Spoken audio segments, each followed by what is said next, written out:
If you want a vision of the future, Winston, imagine a boot stamping on a human face forever. You want answers? I think I'm entitled. You want answers? I want the truth! You can't handle the truth. Someone is trying to teach me a lesson in futility. Why am I the only one who isn't killed? They will run you dizzy. They will pile falsehood on top of falsehood until you can't tell a lie from the truth, and you won't even want to. That's how the powerful keep their power. Don't you read the papers? I just want to say one word to you. Just one word. Yes, sir. Are you listening? Yes, I am. Plastics. I'm going to get your money for you. But if you don't get the President of the United States on that phone, you know what's going to happen to you? What? You're going to have to answer to the Coca-Cola Company.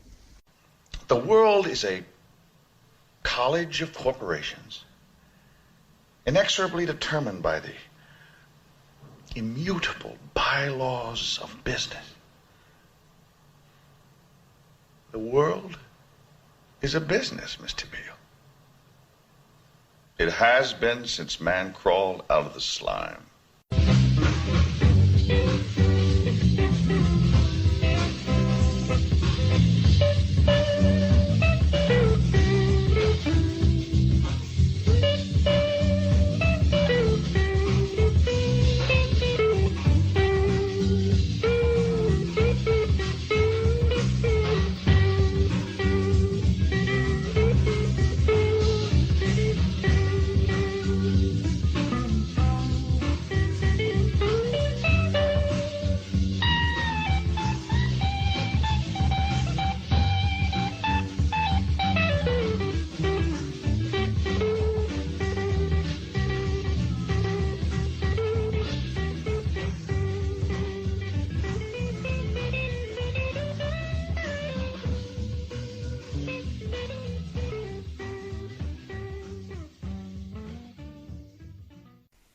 Welcome to another episode of Our Interesting Times. It is my pleasure to have Professor Richard Spence on the show.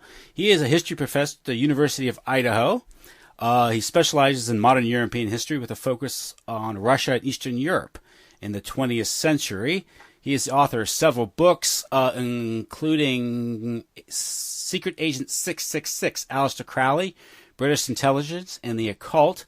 His most recent book is Wall Street and the Russian Revolution, 1905 to 1925. Professor Spence, how are you doing? I'm doing great, Tim. How are you? Thank you. Thank you for coming on the show. I'm glad to be on. Well, this book got my attention. One of the reasons why it got my attention was I'm like a lot of people, they're familiar with the research of Anthony Sutton, and you seem to have expanded upon that or elaborated upon his research that he did back in the 1970s with a series of books which were groundbreaking at the time. Basically, he covered how apparently the West, Wall Street, the Western banks had funded many of their supposed enemies, whether it was Hitler or socialism or the Bolsheviks. Those books was, I guess, Wall Street and the Rise of Hitler, Wall Street and the Bolshevik Revolution, and there was the other one was the Best Enemies Money Can Buy, I think, right? Yeah, and I think he also did one on the rise of FDR. Yeah, FDR, that's right. And so you talk about Anthony Sutton. The book kind of, I believe the introduction, the editor talks about Anthony Sutton, and then you talk about Anthony Sutton and his research. So let's just get into this. Wall Street and the Russian Revolution, this critical period in the early 20th century, and it still casts a shadow on us today. So let's get into it. Well, I guess one of the things we could start out with, if somebody wants to know, why couldn't I come up with a more original title? Yeah. Why didn't I change that more? And the simple answer to that is, one maybe is that I'm not that imaginative, and two is that I wanted to keep it fairly close. Sutton's book, I think back in 1974, was provocatively titled Wall Street and the Bolshevik Revolution, and mine is Wall Street and the Russian Revolution, and so I wanted to sort of acknowledge that. So let's think of that more as a homage to the original book that inspired this, but also the fact that I'm taking a broader focus on this. Sutton's book was almost exclusively focused on 1917 and on the Bolshevik part of that. And if you notice, the full title of my book is Wall Street and the Russian Revolution, 1905 to 1925.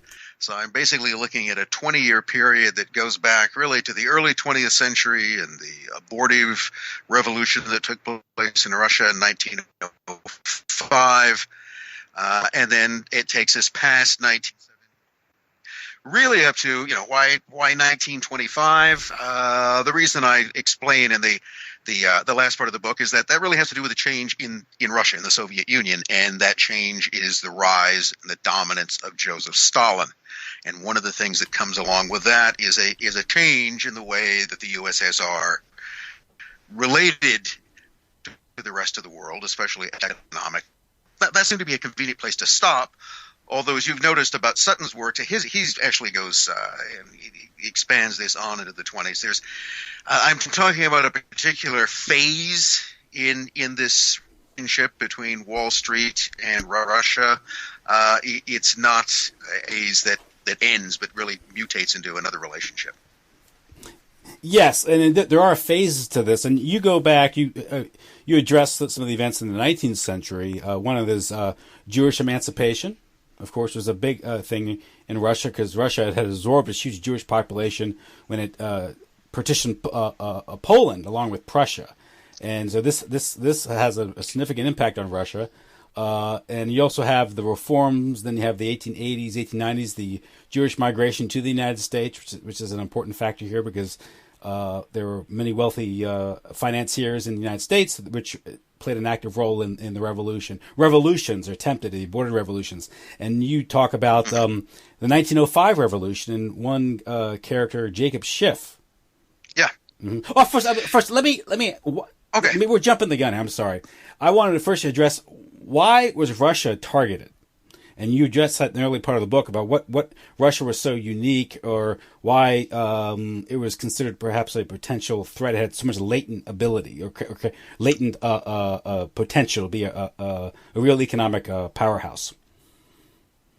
Well, I guess another way to put that is why would Russia have attracted the interests of American capitalists? Mm-hmm. And by the way, British capitalists, but we're looking at American capitalists. Mm-hmm. They see each other, and didn't American capitalists have enough to rob and pillage in their own countries going elsewhere? The simple answer to the latter part is no. There's never enough to rob and pillage. But Russia is, you have to put things in perspective. The United States, late 19th century, today is a very large country. Large geographically, large in terms of its population, even larger in terms of its economic imprint in the world. And that was the same situation if one goes back to, let's say, the beginning of the 20th century. But Russia, then and now, is larger. I mean, it basically embraces about 1/6 of the world's land area. And while much of that land area may consist of tundra and subarctic forests and steppes, nevertheless, in the sheer immensity of that territory is just about every form of mineral wealth known to man. And that includes oil, diamonds, gold, silver, platinum, immense forests, land with huge agricultural potential. Its sheer size of real estate is one of the things that makes it attractive. The other thing about that, along with this kind of huge reservoir of riches, was that in the early 20th century, that reservoir of riches was almost entirely unexploited. So one of the things that Russia had was a great deal of territory. One of the things it didn't have, to sort of, again, make things fairly simple, is much internal capital or much means to generate it. So one of the things that Russia was trying to do at the end of the 19th century, beginning in the 1890s, was to industrialize. And industrializing meant a transport system and building railways so you could reach the resources, and then building factories to exploit them. All of that took a great deal of money, much of which Russia could not produce on its own, and therefore it courted foreign investment and foreign loans. So it's a huge field for potential investment. That's what attracted American capitalists along with any other self-respecting capitalists around the world. There was no other real estate interest that you could invest in with much greater potential for success. There was so much there, and there was so much of it that was untapped. And Russia was actively seeking the funds from abroad to do that. So in the early phase of this, America is not a big investor in Russia before 1917. There are some of them. Singer Sewing Machine, for instance, had one of its biggest they sold lots of sewing machines in Russia. And things like American Harvester and manufacturers of American and equipment did great business there as well. But pretty much prior to the First World War, the U.S. had been marginalized by the big investors, which were above all the Germans, and then the French and the British, even the Belgians and the Dutch got into this. So it's one of the things that Americans, when 1917 rolls around, that was one of the places where they really felt that they could take advantage of a situation that hadn't been open to them before. Especially if you're at war with Germany, and Russia is at war with Germany. Well, if the Germans, which were Russia's biggest trading partner, are going to be cut out of the picture, then who's going to take up the slack? But then there's the other thing that you mentioned. There's Russia with its vast potential for investment and potential profit. But there's also the question of what would happen in the long run if Russia was to develop its potential, and especially to develop its potential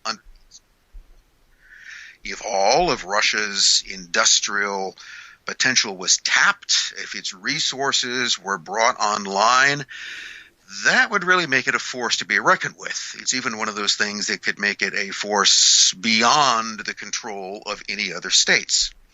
So there's another issue here. Russia has a great potential. It has a potential for investment, but it also has a potential that if it was fully developed or even significantly developed, it would become a dangerous rival. And therefore, there was an idea to both exploit those riches, but also, even better if you could, in a way that would neutralize a potential threat to your interests in the future, further on. Interesting. Yeah. And so first of all, you have Russia as sort of like the mother of all emerging markets. You could say. Yeah, there you go. Yeah, the mother of all, as the term that we came later half in the 20th century. Emerging markets, a lot of growth potential, but then how that's this latent or this potential to be a great power would make a lot of people in the West anxious or concerned because, especially considering the ambitions of the Anglo, I guess at this point maybe the Anglo-American Empire, and the geostrategic or geopolitical ambitions, or at least objectives of the British Empire, which was to dominate the planet, which it was pretty much doing at the time. But almost, they were pretty good at that. Yeah, and using their American cousins, right, in the process of doing this.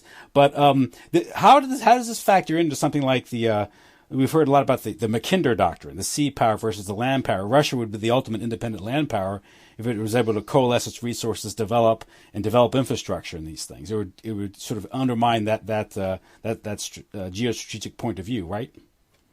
Well, it would give them control of what Mackinder called the heartland, which is one of those ideas that sound better than it actually is.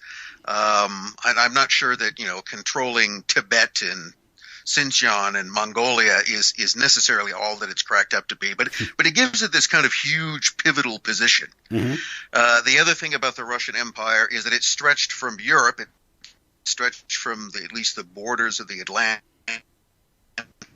it reaches the Arctic Ocean, it reaches the Mediterranean, all the way to the Pacific, and that's something that really only the British at that could be. The British Empire was always to prevent money. Good. We're back. Okay, sorry. So, Russia. Big subject. Okay. So, where were we? We were talking about this kind of three-way relationship between the British Empire, the emerging American Empire, we're talking about the early 20th century, and then, of course, the Russian Empire. And the Russian Empire, as we were just noting, was a vast realm for investment and potential profit, in which the British, by the early 20th century, were already heavily invested. I think the British are maybe number 2 in foreign investment, especially heavily invested in Russian mines. instance. That's one of the things that, so the Lena gold fields and mines in the Ural and elsewhere, those were huge companies like Russo-Asiatic Consolidated Mining Corporation were basically British controlled. And so from the British standpoint, one of the things that they would have wanted to do was to keep the Americans out, which they did pretty successfully up until the First World War. The other thing, which was, let's say, arguably part of the British imperial agenda, was the British were heavily invested in the United States. So there was a huge amount of British money there as well. And one of the things that money and the economic influence was used to do, besides make more money, was to try to bring American emerging imperial interests into sync with those of Britain. So remember, the goal of the British Empire, sensible goal for an empire, was to do everything you could in order to prevent a powerful rival from emerging, any empire that would be potentially larger than yours. So Russia had that potential, but that potential was still pretty far in the future. The United States was already showing that potential. Germany was also, rather for the British, dangerously showing that potential.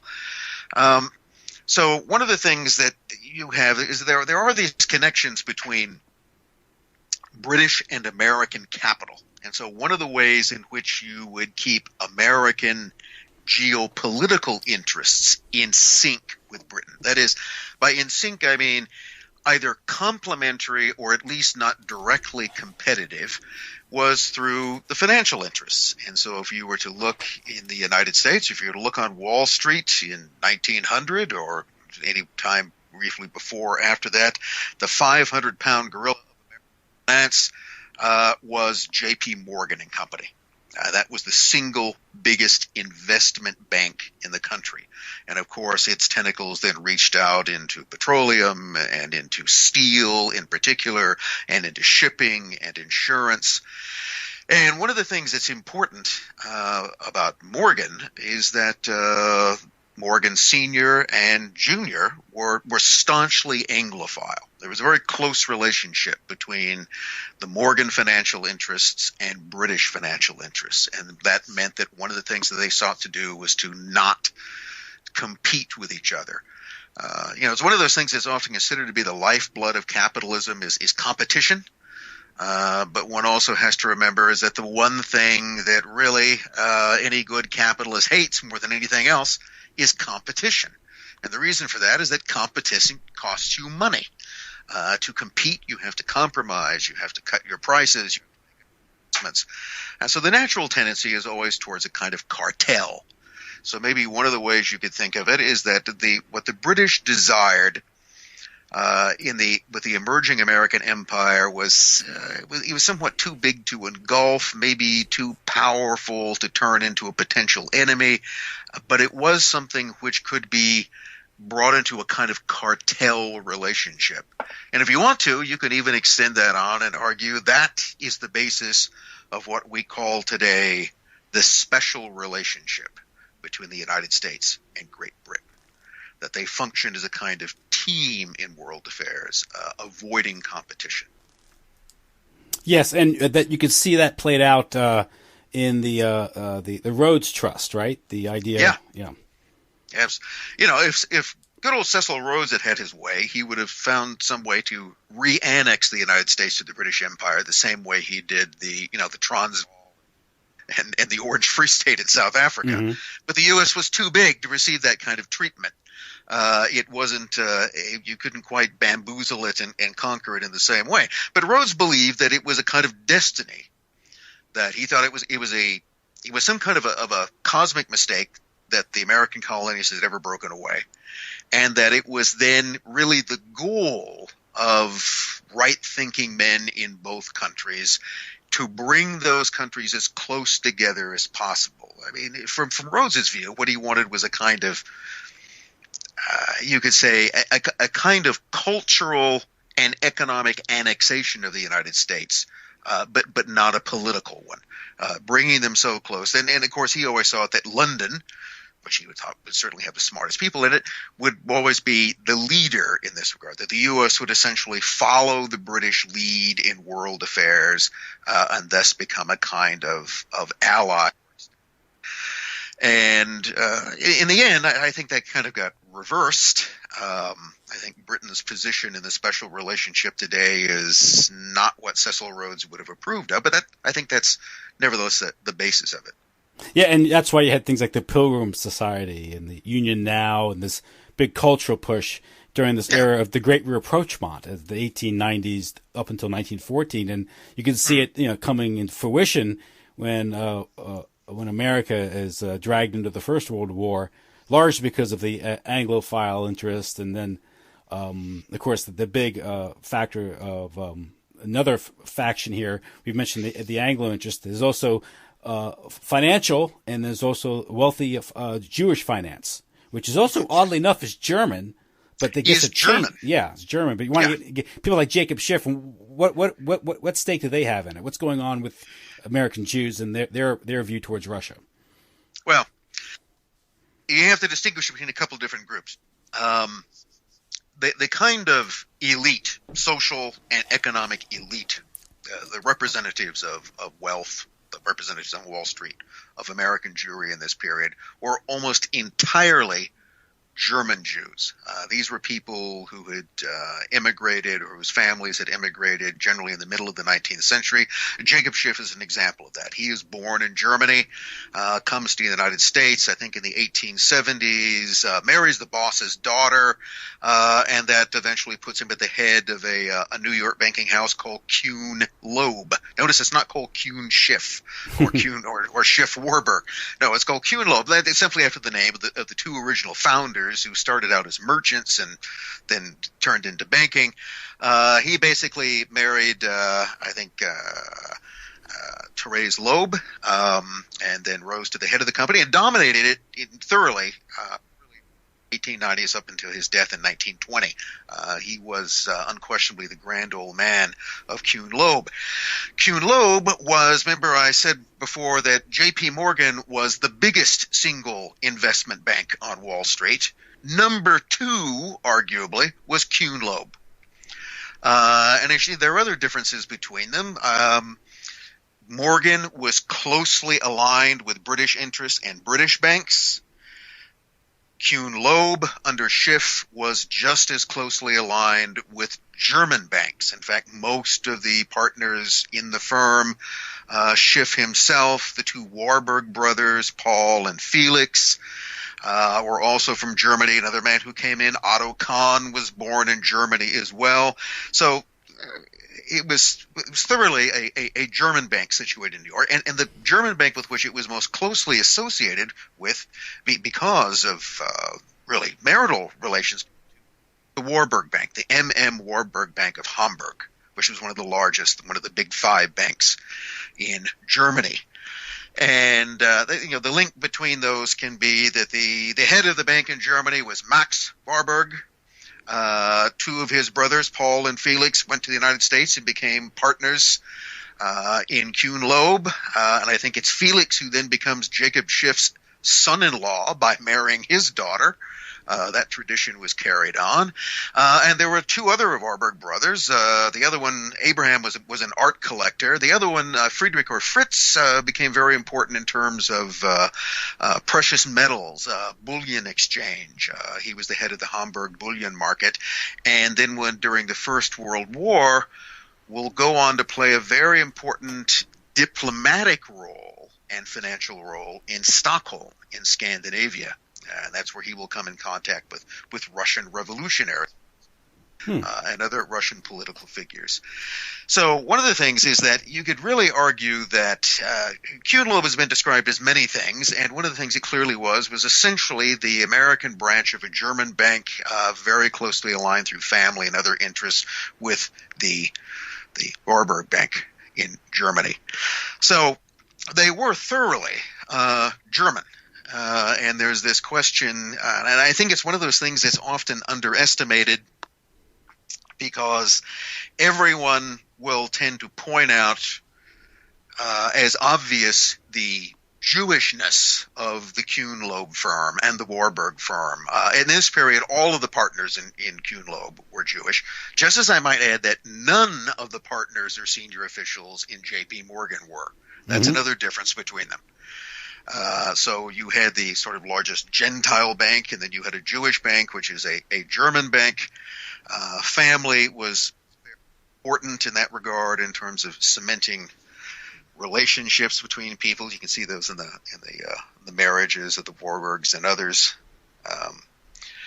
with the Schiff family. But in emphasizing, it's one of these things when people are running around trying to count how many Jews there are in a situation, then they quit paying attention to what else is going on. And there are two other things that I think really are more important than Jewishness, the degree of which varies between all of the individuals mentioned, but that one, they're bankers, all right? That is the thing not to forget. And that also they are by and large bankers of German identity or origin, and they are quite committed to that. It's one of those things that German Jews in that period tended to think this is one of these things that seems almost incomprehensible after World War II. Cost. The assumption is that the relationship between Jews and Germany must always have been bad, and that was not the case at all. In fact, compared to the biggest Jewish population in Europe in the early 20th century, overwhelmingly, the biggest Jewish population in the world was in the Russian Empire. You had 4 to 5 million Jews in the Russian Empire. Compared to that, in the German Empire in that period, you had around 500,000, a little bit more, a little bit less later on. And that was so it's a much smaller population, but it was one which was by and large very assimilated and which overwhelmingly thought of itself as being German. These were the type of people. In fact, any of the Warburg brothers would have been someone who, if you had called them a German Jew, would have found that vaguely insulting. Because in their viewpoint, they were Jewish Germans, or as they actually preferred to put it, they were Germans of the Jewish faith. And that was a key part of their identity. So one of the things that happened is that when the First World War rolls along, when it comes up in 1914, one of the things that it splits in nominally neutral. Remember, the United States is a neutral country for most of World War I. It doesn't come into the war until the spring of 1917. So in 1914, 15, 16, it's neutral. It's politically neutral, or at least it's supposed to be, and diplomatically neutral. It is not economically neutral.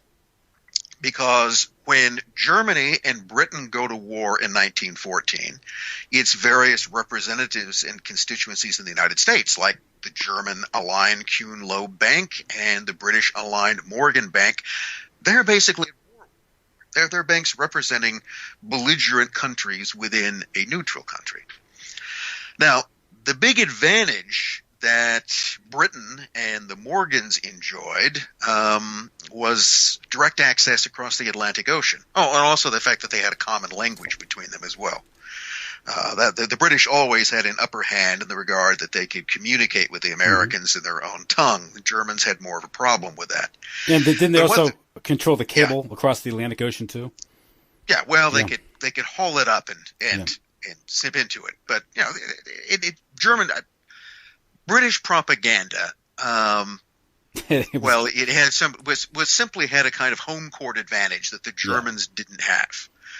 So that was an issue that would affect it. But the thing is that America was open. America is a huge neutral country with a very highly developed industrial economy, excellent for war production, was something that the British, and beyond that, the French and even the Russians to some degree could access. But the British have the easiest time of it.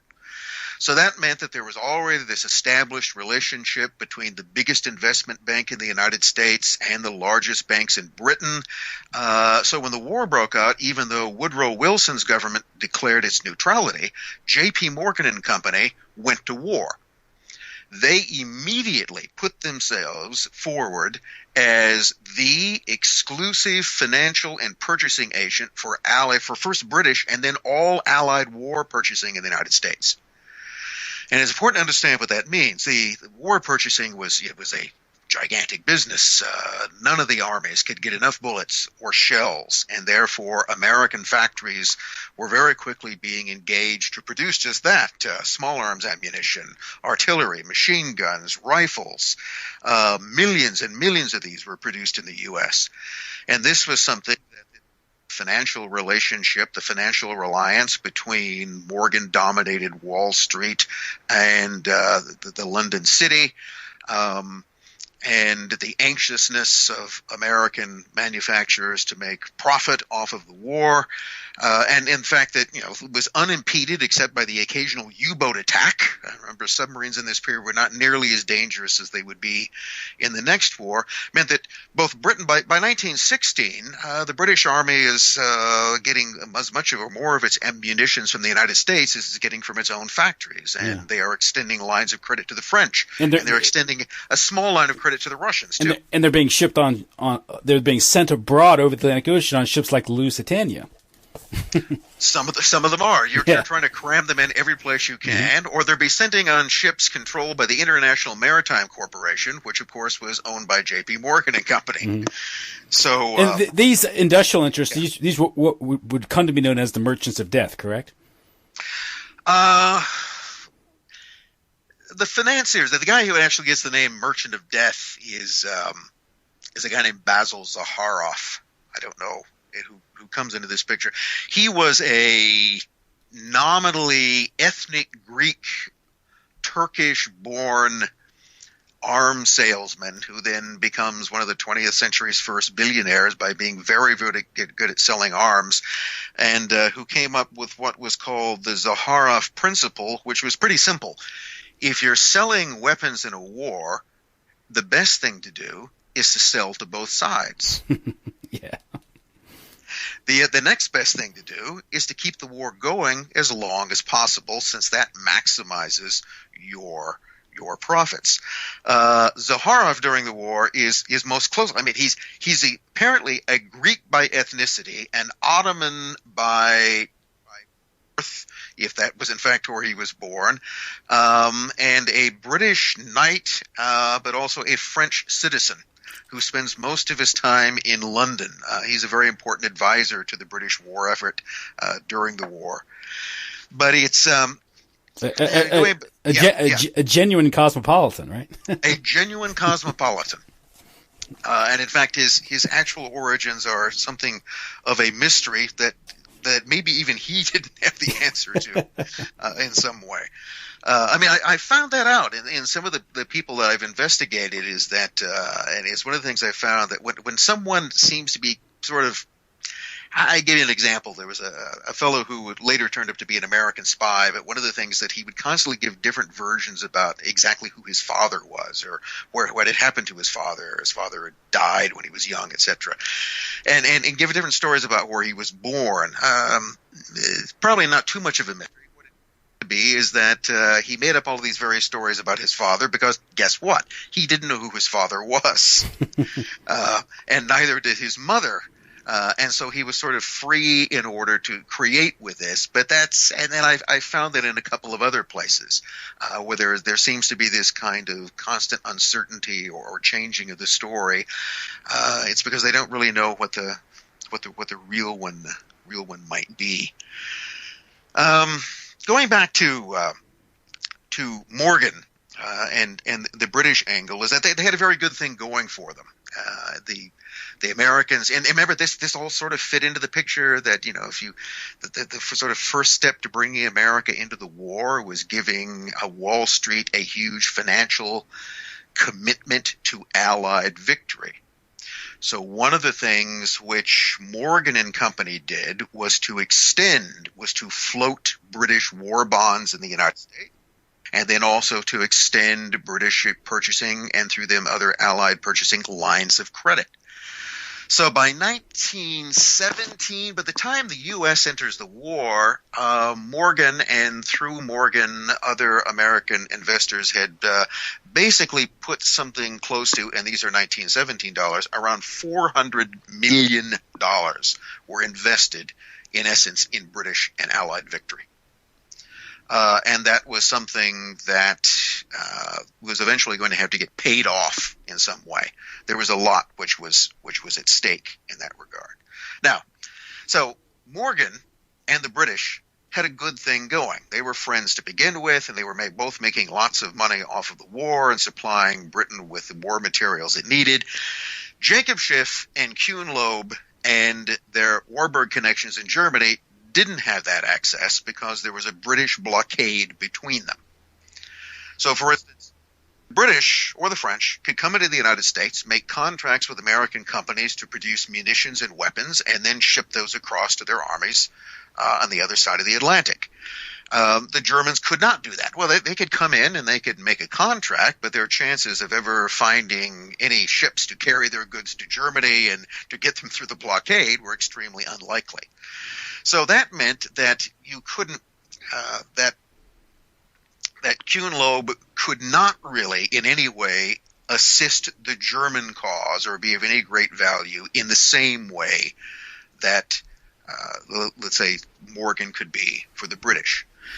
But they might be able to assist it in another way. And the other way was assisting German efforts to take Russia out of the war.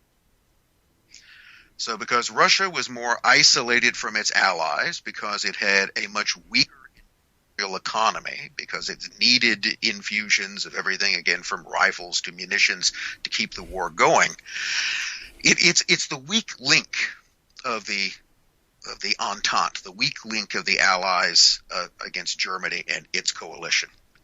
So very early on in the war, the Germans came up with an idea, or they had the idea suggested to them, that the key to victory was to take Russia out.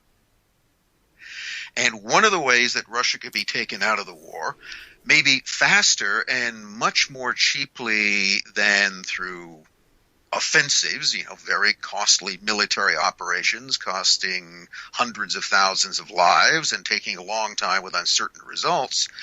The other idea was internal subversion. So that's one of the reasons. Go ahead. These efforts predate the First World War because we have the Russo-Japanese War, which Jacob Schiff was key in arranging financing the Japanese war effort. Yeah. Yes. In fact, he's almost entirely responsible for arranging the finance of Japan in the war. Japan was a small and relatively poor country at the time and did not have much internal capital, and Schiff really went to bat and came up with something of more than $200 million from American investors, and that's what Japan used to fight the war, and they could not have done so without it. So it became very, And also, so we have that. So, Ben, so what you're saying is you have these German, these Jewish German finance. They're Americans now, but their background is Jewish German, and their Kuhn Loeb is this financial powerhouse. They're cut off. They're sort of at war with the Morgan interests because they're Anglophile, but at the same time they have this. You could describe as sort of an ethno-religious vendetta against Russia because of the pogroms and what the stories coming out of Russia. So they're kind of they're serving dual agendas here: a German agenda and anti-Russian agenda.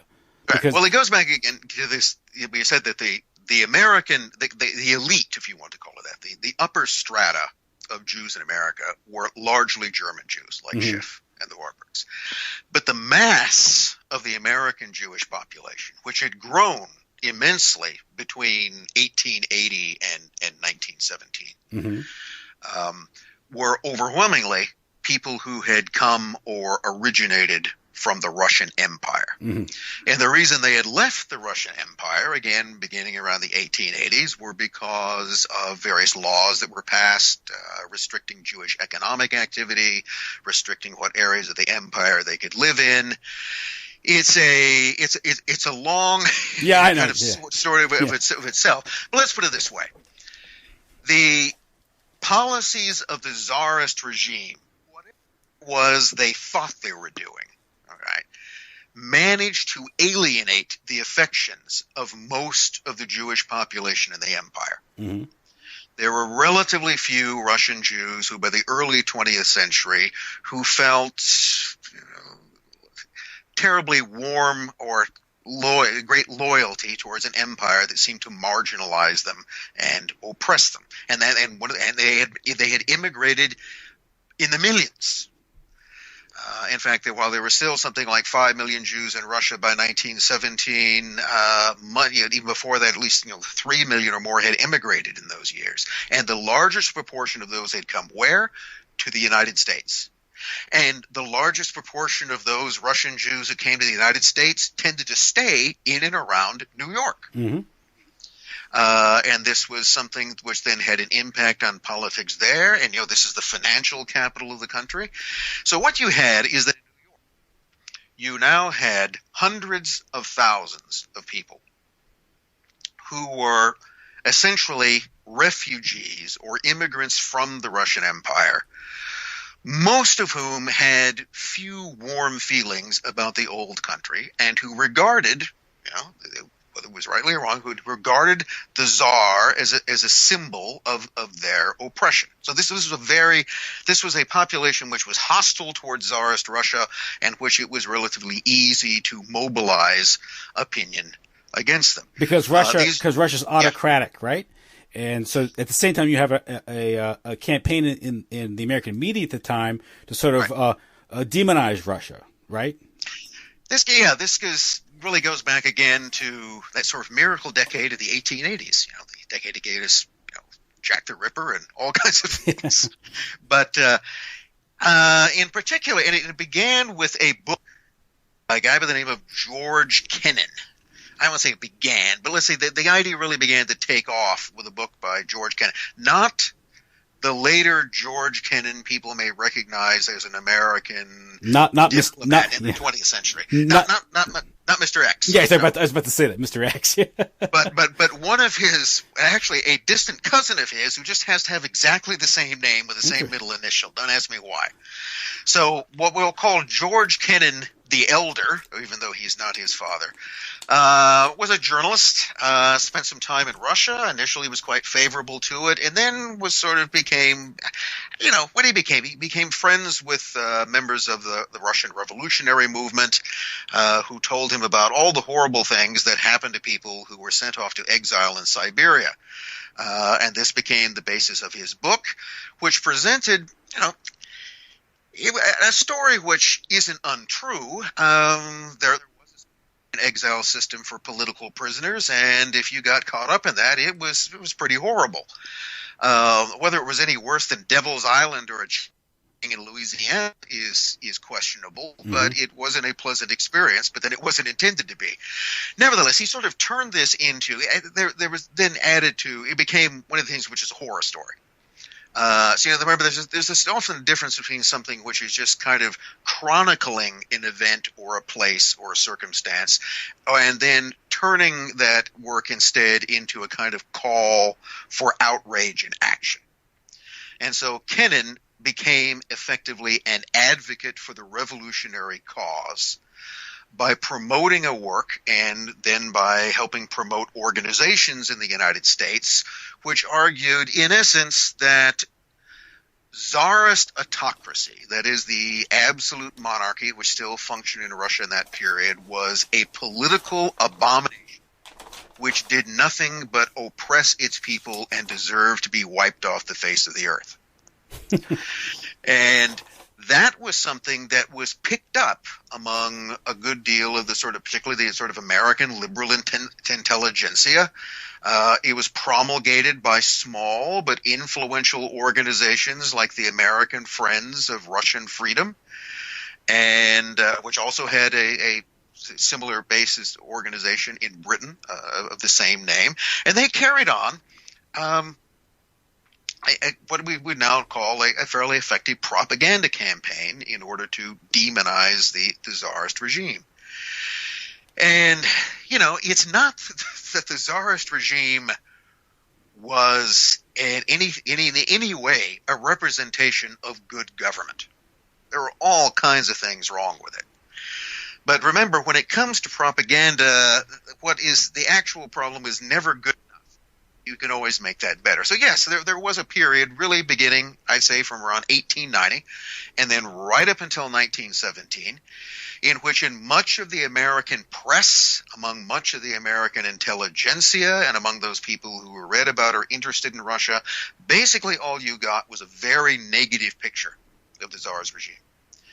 So in the Russo-Japanese War, the American government and much of public opinion was pro-Japanese. When the revolution broke out as a result of that war in Russia in 1905, one of the things I mentioned in the book is that there was no sympathy for the Tsarist regime whatsoever. There may not have been much real sympathy for the revolutionaries who were opposing him, but nevertheless they generally were hailed as heroes. The regime, again, was this automaton for mass murder.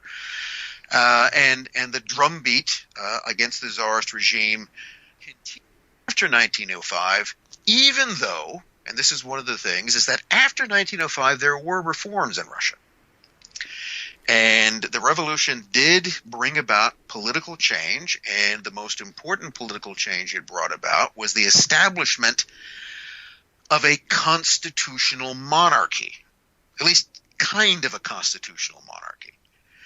The Tsar granted reforms that created a parliament, a Duma, which was elected and which could make laws. Now, there were a lot of restrictions on it, and he essentially can ignore it anytime he wanted to.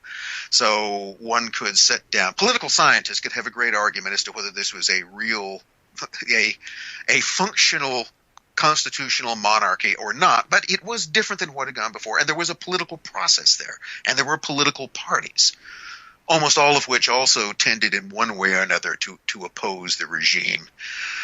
In that case. But even those reforms were not enough to satisfy critics of the Tsarist regime.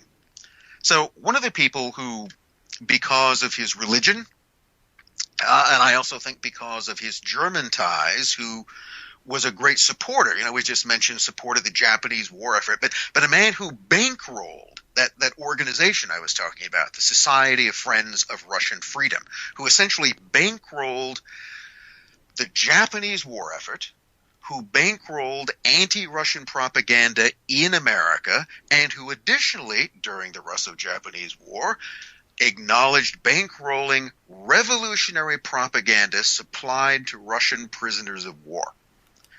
The person who did all three of those things was the man we've been talking about, Jacob Schiff. Now, Schiff justified his vociferously anti-Russian or anti-Tsarist, as he would prefer to put it, view.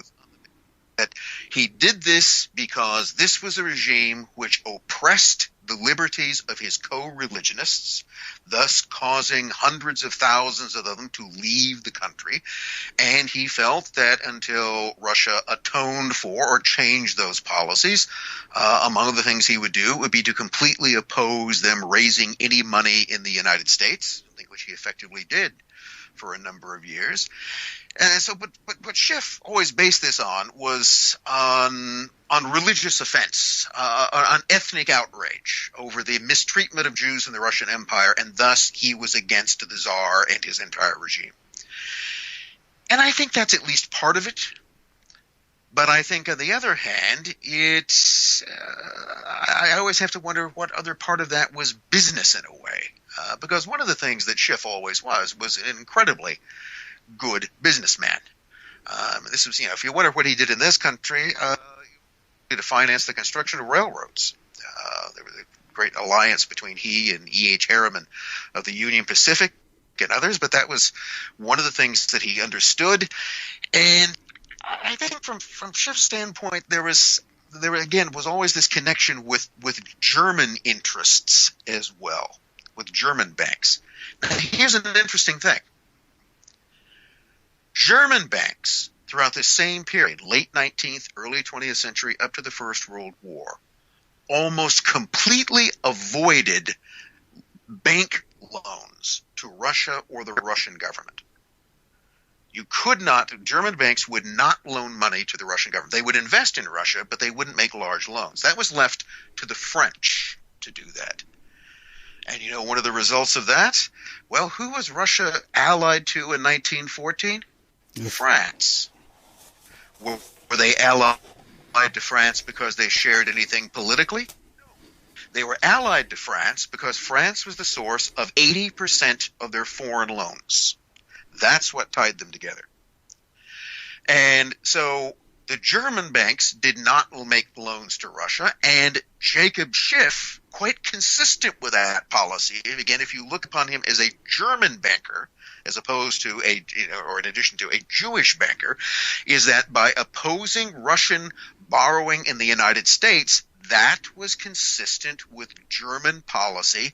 And one of the reasons for that, one of the reasons why wouldn't German banks loan to the Russians? Because they didn't want to see Russia develop. Russia was a huge source of a huge market for German industrial goods, and that market would decline if German loans allowed the Russians the means to produce the technical equipment they were now buying from Germany. It would essentially reverse the balance of trade. Right. Yeah. So that's one of the things that I wonder is that, how much of Schiff's boycotting of Russian loans on Wall Street through those years, was that entirely moral outrage, or was there also the actions of a canny businessman involved in it? Was it also something which served the interests of what was in effect his mother country, and a country to which he retained a strong attachment to, financially and personally, and that was Germany. So you now got this, when you get to the First World War, you've got all of this, this massive Allied purchasing in the United States. So it comes back to the question, what could Kuhn and Loeb, what could someone like Jacob Schiff do to continue to harass the Tsar and that regime, to try to bring down that regime, which now is at war with Germany, which makes it even more convenient, and assist the German war effort. And I think it was in January 1915, not long after the war started, there was another fellow which comes into the picture, a guy by the name of Alexander Helpand. His real name was Alexander Gelfand, but he'd lived in Germany and changed it to Helpand. But he's better known in history as Alexander Helpand Parvus, P-A-R-V-U-S, or sometimes simply as Parvus. And what he was Russian-born, also originally from a Jewish family, became a Marxist revolutionary early on, immigrated to Germany, was educated there, became active in the German socialist movement, did go back into Russia, for instance, during the Revolution of 1905, where Helpand Parvus became close friend and mentor to a guy I bet a lot of people have heard of, Leon Trotsky. Leon Trotsky. Okay. So Parvus was the kind of teacher in some ways, the kind of revolutionary mentor back in 1905 and for many years after that of Trotsky. In fact, a lot of the ideas that Trotsky would later tout as his own actually originated with Parvus. So what Parvus did, what he had been in the meantime, is that he'd been involved in the Revolution of 1905, and then he drifted around and ended up in the Balkans, ended up in the Ottoman Empire and Turkey, where he became a businessman. And by the way, this is one of the things that I found not totally surprising, but the scale of it surprised me, and I mentioned in the book, is that one would assume that the realm of finance capital, or simply the realm of business, and revolutionary socialism just don't mix, right? Yeah, Find people who would have. Yeah. Okay, you wouldn't figure that you would find revolutionary socialists who, in fact, were highly successful capitalists, and highly successful capitalists who were revolutionary socialists in their spare time. But in fact, they're all over the place. Mm-hmm. Okay, that is not unusual at all. So here you had. I'm sorry, you phrase this well in the book. You say there's the Communist International, the Comintern, then there's Capitalist International, the Capintern, right? The Capintern. Yeah. Okay, I'm not sure if I coined that term, but if I did, I should trademark it. Okay. But yes, there's the capital. Well, it's still obvious today. We talk about multinational corporations and multinational transnational finance. You know what that is? That's a capitalist international. Yes. Okay? And maybe it's the mere fact that they don't have to give it that name that shows you how influential it would be. So, revolutions are expensive. Expensive. Yeah. And that's one of the things that the various revolutionary factions involved in that failed revolution in 1905 figured out. They didn't plan enough, they didn't conspire enough, and they didn't spend nearly enough money. There also is another little element of that. You had Schiff, who finances the Japanese war effort against Russia.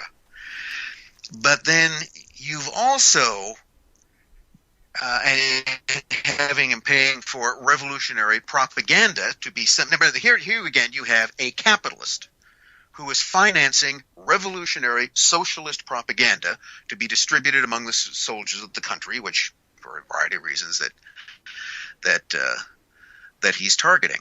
So, what service might he be able to render the German cause, consistent with his anti-Tsarist ideas in the First World War? Well, it comes back to this connection with what a deal that Parvis approached the Germans with in January 1915.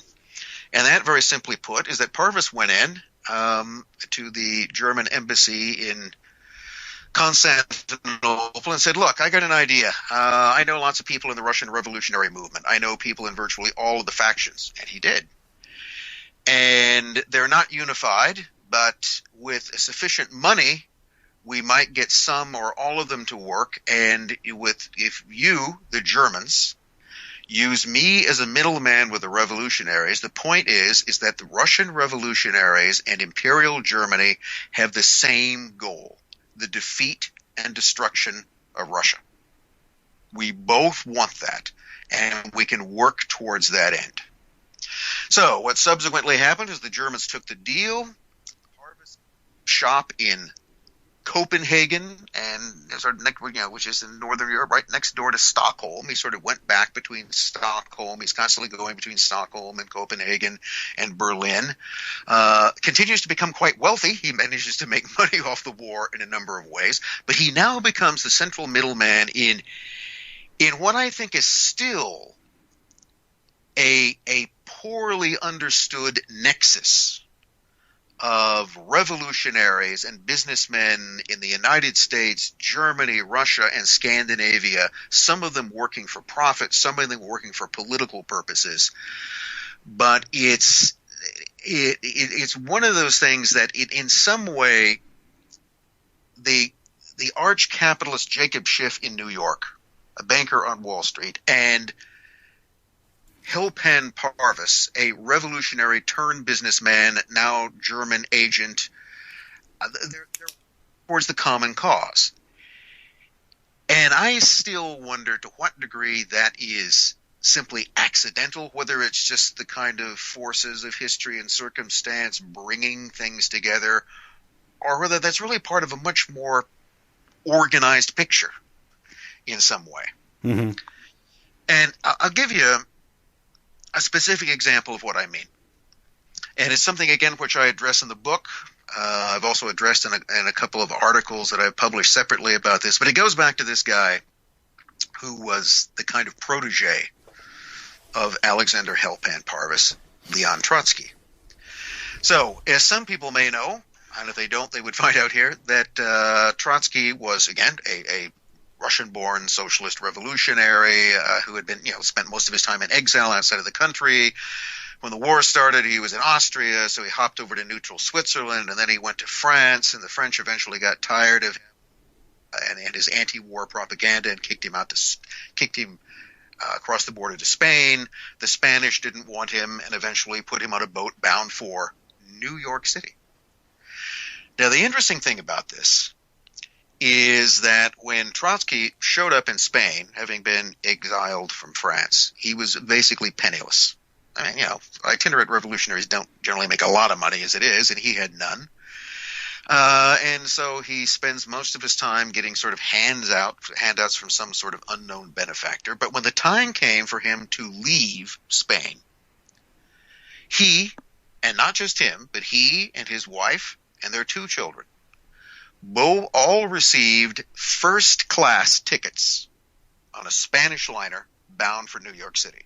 Now, true, it wasn't the best liner in the world, but nevertheless, they had the best seats available on that voyage. Those weren't cheap. These were first-class accommodations, and so one of the interesting questions is that where did the day before yesterday a penniless Russian revolutionary get what were the equivalent of the hundreds of dollars to pay for these passages for his family? But that's not all. Not only did his passages paid for, but when he arrived in New York, going through American immigration, they ask you how much money you have, and he noted he had $500, which doesn't sound like a lot of money to anybody today, but trust me, in 1917, $500 was not an insignificant amount of money. Much more than most people, except rather wealthy people, people like capitalists who would carry with them when they traveled. Mm-hmm. And then they also went to the Waldorf Astoria Hotel where somebody had booked them a room. That also happened to be the most expensive hotel in New York. So what you have is this fellow who goes from one day of being a penniless political exile from one country to the other like an unwanted puppy, who then suddenly is provided with tickets and funds to arrive in the United States. And once there, gets a pretty nice apartment in the Bronx, finds various employment. There are various, people have gone through various efforts to try to figure out how much money Trotsky was making and could he really afford his apartment and the other things. And as far as I can tell, he could have. I mean, you're sort of looking at the small change if you're trying to figure out whether he could pay his $18 a week rent on his apartment in the Bronx. The big question was who paid the money to bring him to New York in the first place, and the other question is why? Because he didn't have to go to New York from Spain. In fact, the initial place he was going to go was to Cuba or maybe to Brazil. He could have gone any number of places. But no, the tickets that were provided to him where money and a house were provided. And he's not there long. He's only there for about 3 months. Spends his time making speeches, being involved in local socialist politics. But when the Tsar's regime falls in the middle of March 1917, he, of course, joins the many, many other revolutionaries, many of them Jews, some of them not, in New York who want to go home and continue the revolution. That's the place where he wants to be because that's where it's happening. Now, to get out of New York and to make it back to Russia, which was a considerable journey, which meant you were going to have to cross the Atlantic, generally to Scandinavia, to neutral Norway, and then go on into Sweden through that place Stockholm I just mentioned, and from there on by train into Russia. The tricky part of this was getting through again the British blockade, because that blockade wasn't money and goods, it was for people. Everybody going to and from Europe through the British blockade system at various ports like Halifax in Canada, everybody was vetted.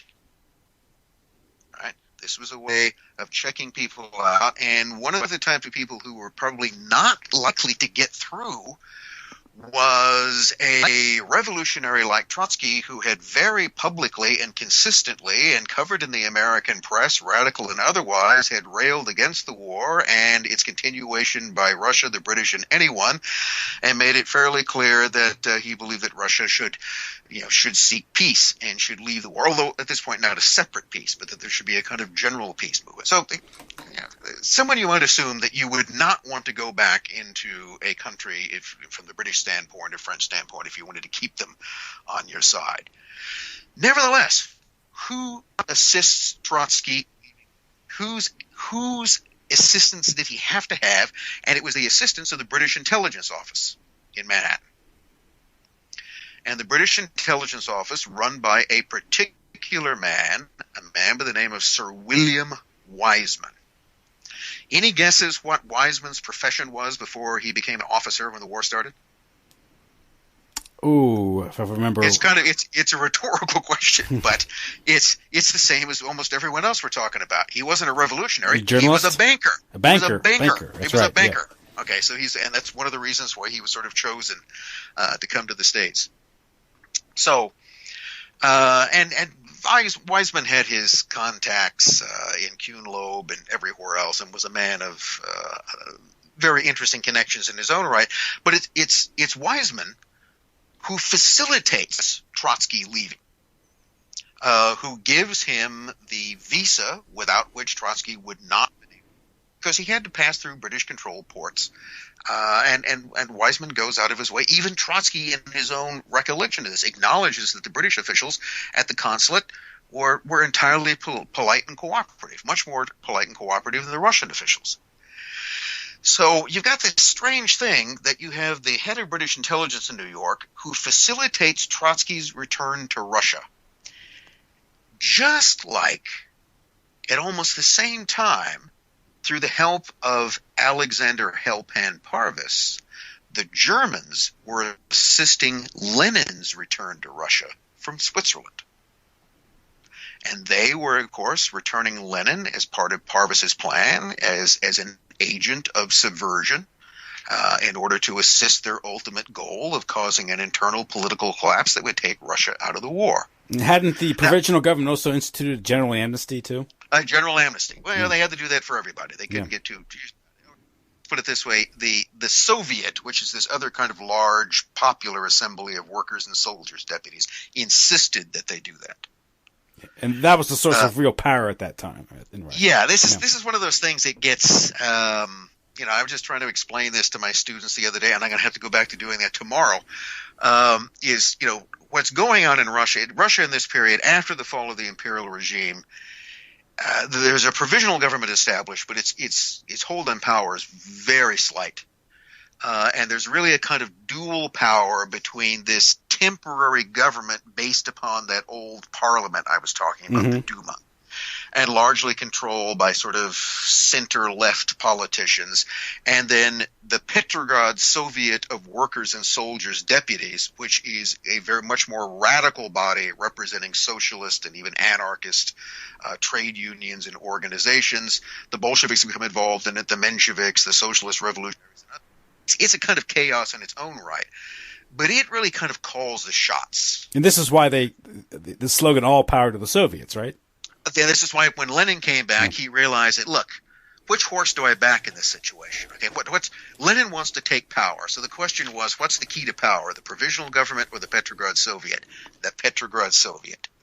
So all power to the Soviets as a means of then backing that institution in which we can take control. So, Russia after the fall of the Tsar is highly unstable.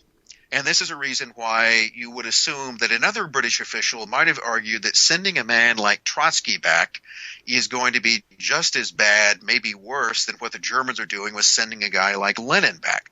So why would Wiseman do that? For the same sort of idea, from the British standpoint of trying, and Wiseman, in fact, later sort of explained what he was doing. Look, whether we liked it or not, the Tsar's regime has fallen, and now we've got this potentially chaotic situation in Russia. Our goal, that is the British goal, the Allied goal, which, from the middle of April becomes the American goal since they've joined the war, is to keep Russia fighting Germany. Now, to do that, we can't rely upon the old czarist elements. The monarchy has collapsed, and there's no coherent monarchist movement. And so what we have to do is to rely upon people who can rally public opinion and revolutionary opinion to our goal. And the revolutionaries themselves are divided into many different factions. And some, like Lenin, want to have peace at any price now. But others, like Trotsky, say, no, Russia can't have a separate peace. We have to have a general peace. So Trotsky was anti-war. He's constantly fulminating. But he said, and he said this, by the way, in an interview published in the New York Times shortly before his departure, that if he returned to Russia, he would be against Russia having a separate peace. So remember, what Wiseman and British officials want, they want to keep Russia in the war. They don't care who's really leading it.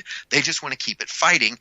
And Trotsky looks like someone that you could exploit in that direction. So they're managing the revolution. They're trying to. There's an effort, yes. There's this whole effort to that. As in fact, Wiseman had the best term for it I've ever heard. He goes, "We have to control the storm." Mm-hmm. So there's a storm in Russia. How do we control that? Or how do we make it track in certain ways or minimize the damage? And the idea here was we don't do that by trying to come up with some sort of, let's say, monarchist counter-revolutionaries against the socialist revolutionaries. No, that won't work. The name of the game in Russia right now are some variety of radical revolutionaries. So we have to find people among those people to guide the storm. So what I think is that William Wiseman sent Trotsky back to Russia to accomplish spinning the revolution in a direction which hopefully would be favorable towards British interests in precisely the same way that the Germans sent Lenin back to Russia to spin the revolution towards their interests. So all of them were doing.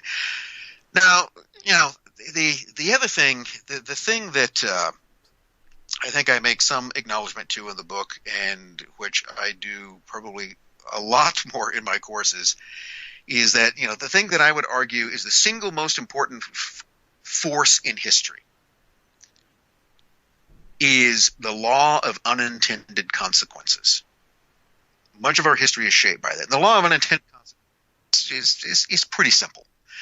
Anytime we do something, anytime we think we're going to improve something or change something, buy a new car, whatever it might be, is that what you seek to achieve will in some ways be combined or even offset by consequences of your actions that you didn't plan on and you didn't anticipate. Mm-hmm. When we set out to change one variable, we unknowingly alter other variables. And so that the results we get are almost never the results that we set out to get. We get something else. That should probably sound familiar to just about everybody. Yeah. It can almost describe one's daily experience. The law of unintended consequences. So and actually, if you sort of look through history and everything, that's what people are doing. You do one thing and it causes something else to happen that you didn't anticipate. So you have all these people sort of actually meddling in this new Russian revolutionary environment, and the law of unintended consequences is going to come into play.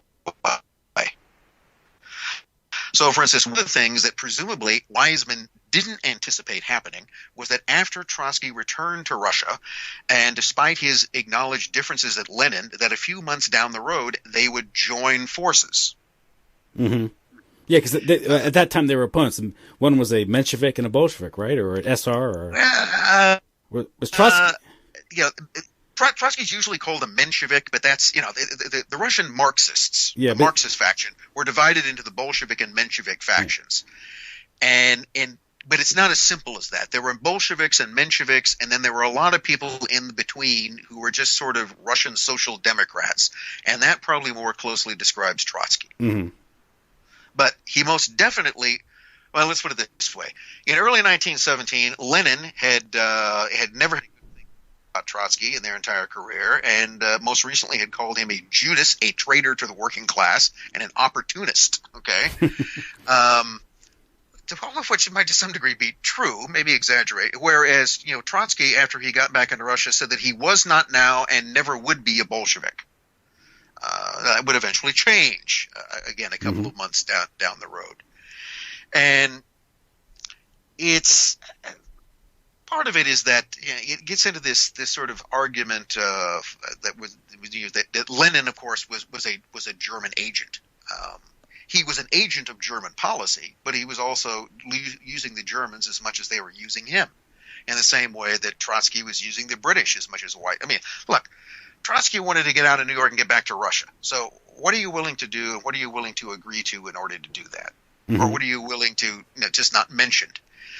So the concept, which both the Germans and the British had, is that you could recruit revolutionaries, send them back into this kind of chaotic mix, and then somehow everything would work out the way that you intended and that you could control them. And you couldn't, because you couldn't control the situation that they were in. Ultimately, the practical reasons for Trotsky and Lenin to cooperate overrode their differences. Now, keep in mind, that didn't mean that they suddenly decided that they had been wrong about each other or that they liked each other. It has nothing to do with that. It simply has to do with a convergence of interest. And again, it's one of the. It's a very. Think of it this way: it's a very simple business proposal. I think most businessmen would tell you, you don't have to like. It can help. You don't have to like the people you do business with. You just have to be able to do business with them.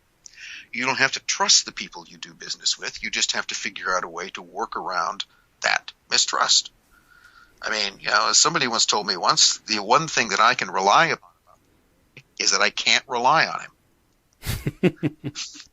Right? I mean, if you know you can't trust someone, if you know that you are making a business deal with a sometimes competitor and rival who will, if they get an opportunity, use it against you, but temporarily you both have the same object in mind, you're not lured into the idea that you can trust them.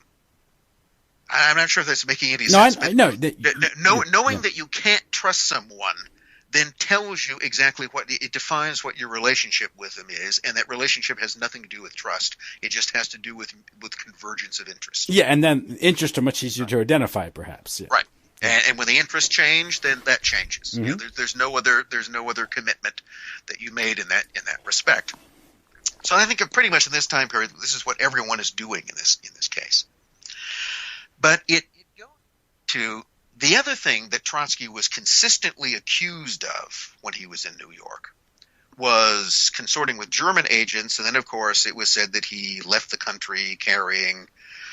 This is the thing you'll often read somewhere, that when Trotsky left the United States on his way back to Russia, he was. There's one report that says he was carrying an American passport.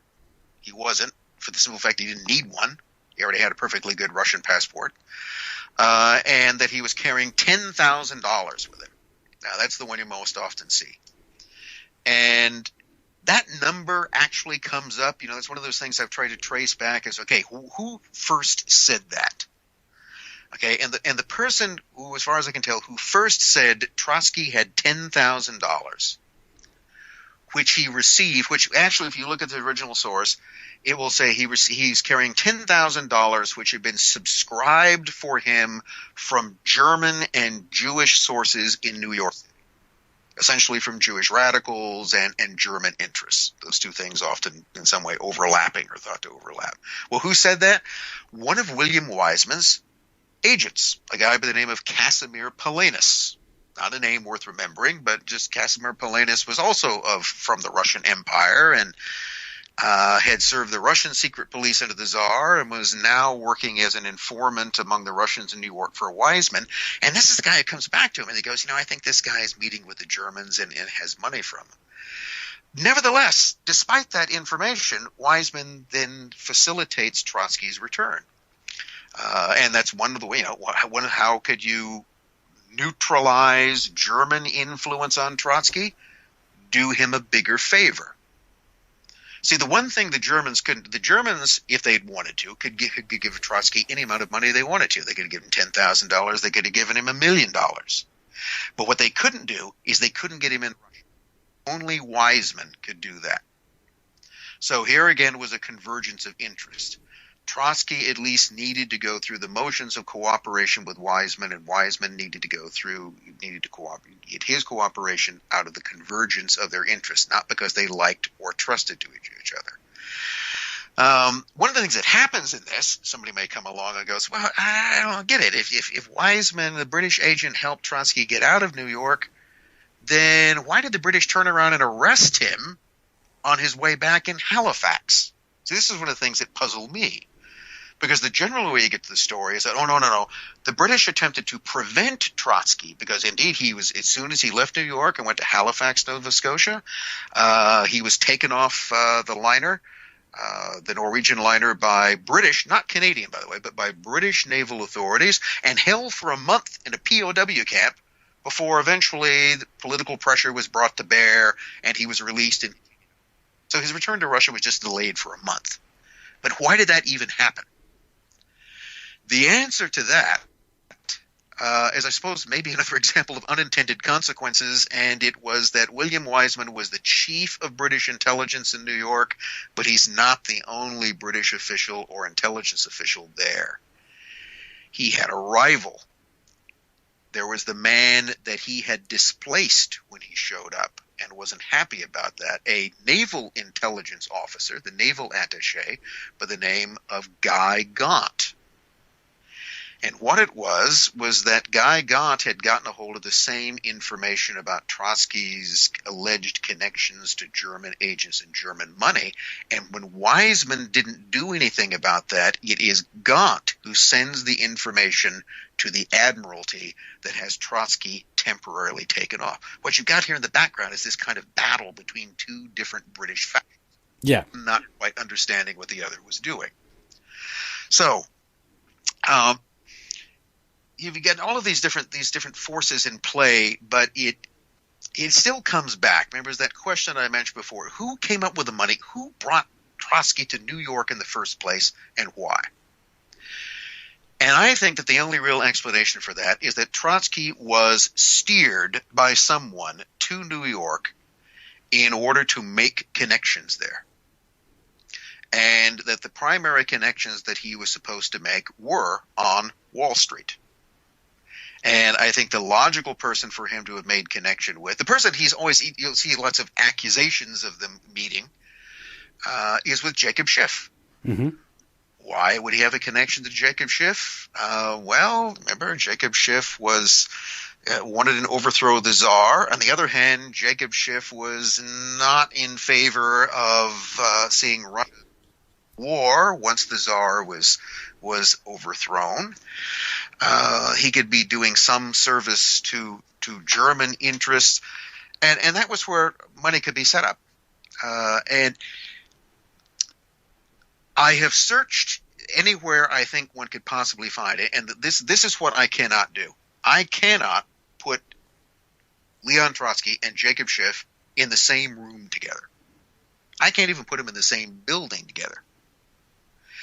And there's no reason why I should, because if Schiff was going to put money behind Trotsky, if he was willing to bankroll him in some way or to give some guarantee of support, you're not going to find a canceled check. Okay, I mean, I think everybody here was experienced enough in sort of clandestine activity that you're not going to get a check made out to Leon Trotsky, signed Jacob Schiff, with a notation saying revolution. Okay, there's no reason to do that. Any more reason, by the way, than Trotsky should have been carrying a sum of $10,000 on his person, which, by the way, when he was thoroughly searched, and he and his belongings in Halifax, was there any trace of? So that didn't come up. Of course, that doesn't mean it wasn't there, because he could have given it to his wife, who wasn't searched. He could have given it to his kids, who weren't searched. Mm-hmm. He could have, $10,000, particularly if it's in, say, $100 bills, is not a huge wad of money. So just imagine all the places aboard an ocean liner where you could easily deposit that. So the fact that it's not found doesn't mean it wasn't there, but it doesn't mean it ever was there. And I think the whole thing is really a kind of distraction. That Trotsky did get some sort of a guarantee of backing for his ventures. And I suspect that much of that backing came, if not from Kuhn and Loeb, then came from Schiff personally, who still has his connections with Germany, but then, to make the picture even more complicated, also is now establishes a working relationship with Wiseman.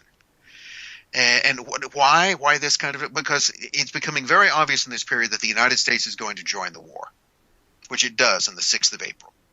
And at this point, the Tsar is deposed, so mission accomplished. Right, so that part of the mission is accomplished. Schiff already has what he wanted there. But let's assume that Schiff still, has some residual loyalty to Germany and German interests. But keep in mind what's coming up. When the U.S. enters the war, one of the things that immediately happens is this kind of generalized witch hunt, and that's a pretty good term for any kind of German agents or spies. Right? Yeah. So he has to, yeah. He does not want to be caught up in that. And therefore, whatever his personal feelings, you must now be as completely pro-Allied as possible. So one of the things that I find interesting is that from April on and through the rest of the year, Schiff, in fact, becomes actively cooperative with Weizmann's efforts, and it's not just Trotsky he's using, to guide the storm in Russia. At the same time, though, you've got this interesting comment that comes up. One of the things that I know Weizmann was aware of, and this is what's kind of interesting, because his office in New York, which is thousands of miles away from St. Petersburg, nevertheless becomes this kind of clearinghouse for intelligence on Russia. And part of that has to do with this operation which he's trying to mount from New York, the recruitment of radical emigres, anyone else he can find to send back into the country. And part of his reason for this is that if these are people coming from America, they won't be suspected, their motives won't be questioned as much as they were coming from London or Paris. Then it would be assumed, obviously, that those governments are manipulating them in some way. But in the reports that Weizmann is receiving from his agents in Russia is one which has a very interesting comment, and it's just a sentence, and it says, "The chief of German intelligence for Russia is Max Warburg." Now, you might remember me mentioning him as the head of the M.M. Warburg Bank in Hamburg, a large German bank closely connected to the Kaiser's government. In fact, Max Warburg can go and see the Kaiser. He is on very good terms, and his bank is heavily invested in the German war effort.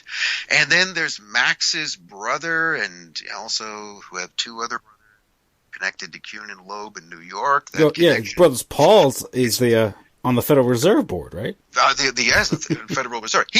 Paul actually resigns from Kuhn Loeb early in the war and sort of goes off on his own. But remember, through family and otherwise, he's very closely connected. Mm-hmm. Paul Warburg, by the way, is also essentially the architect of the Federal Reserve Act. Mm-hmm. Just in case you're wondering who came up with the whole idea, based upon the German central bank idea, by the way. But then you've got this other Warburg brother, Fritz. The mother of all trusts. All right? The money trust. Yeah. There you go.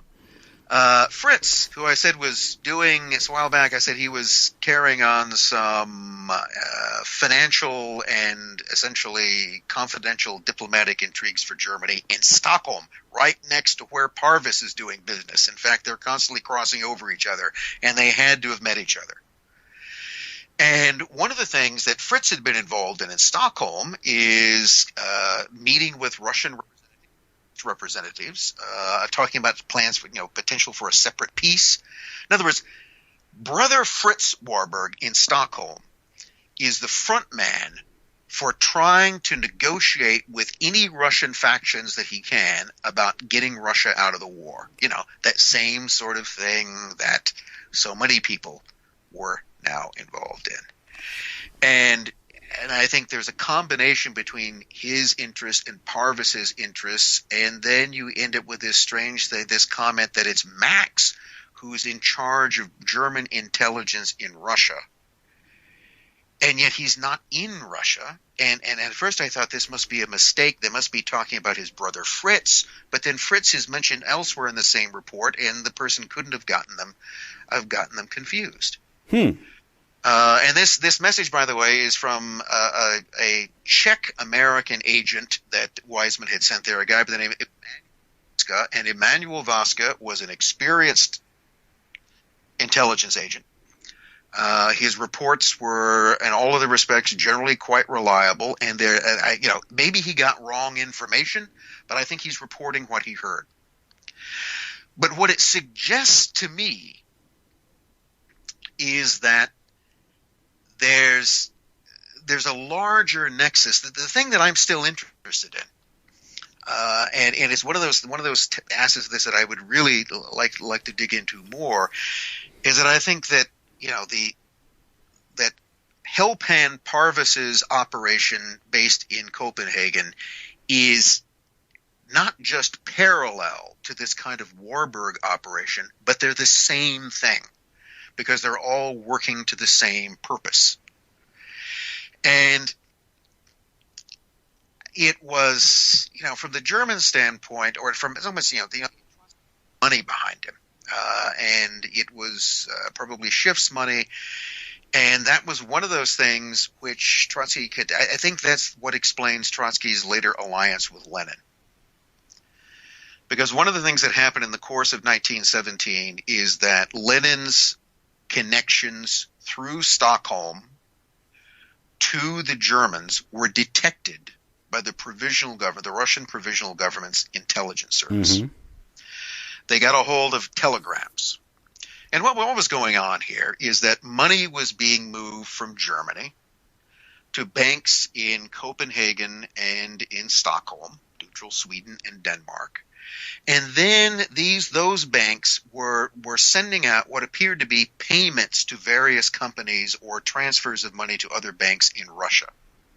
But all of these things were sort of hidden under they were disguised as commercial transactions. The disguised transferring money for one company to another, in payment for goods or services.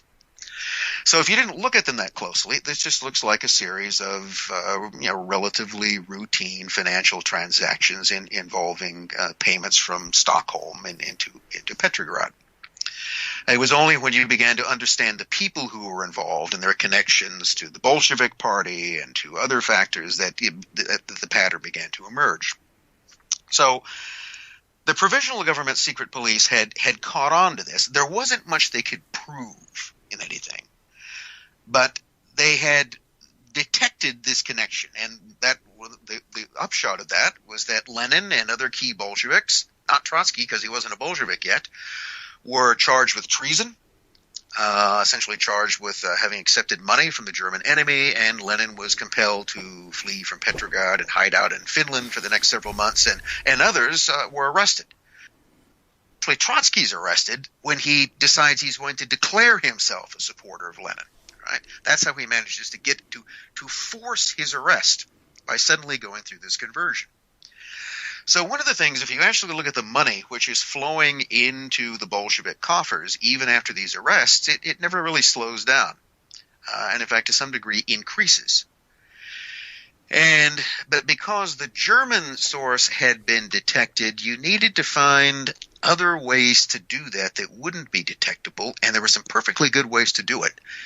Transfers of money from New York to Russia. All of which would not be questioned because America was a new partner in the war, and there were all kinds of American missions going there, and American businessmen who were visiting American banks like National City Bank, which in the book plays a very prominent role in these shenanigans, had just opened an office there. Scandinavian business and middlemen anymore. All you had to do was to transfer money from a bank in New York to its branch office in Moscow or Petrograd, and the mission, and then further disseminated from there, and mission was accomplished. So, what I think that Trotsky offered to Lenin, the reason for their convergence of interest, remember, not a true alliance, not friendship and not trust, but their convergence of interest, was that Trotsky either offered a replacement or an expanded system of untraceable monetary support for the revolution. So the interests were served. Yeah. So he was, and so ultimately, I guess Stalin was correct. Trotsky was an agent.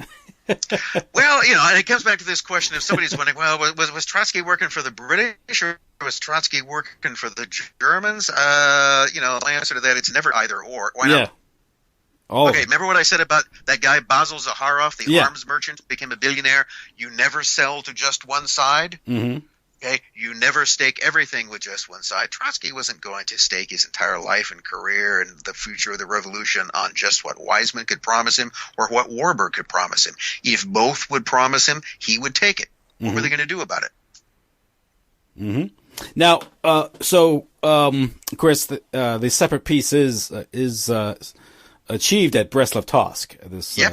Where the Germans apparently seem to achieve victory in the east, and then that's has a big impact on the west because they shift all those forces west, and that big offensive, I guess the Ludendorff offensive, which ultimately stalls and fails because the fresh American troops, and you have the armistice of 1918, and the rest is history.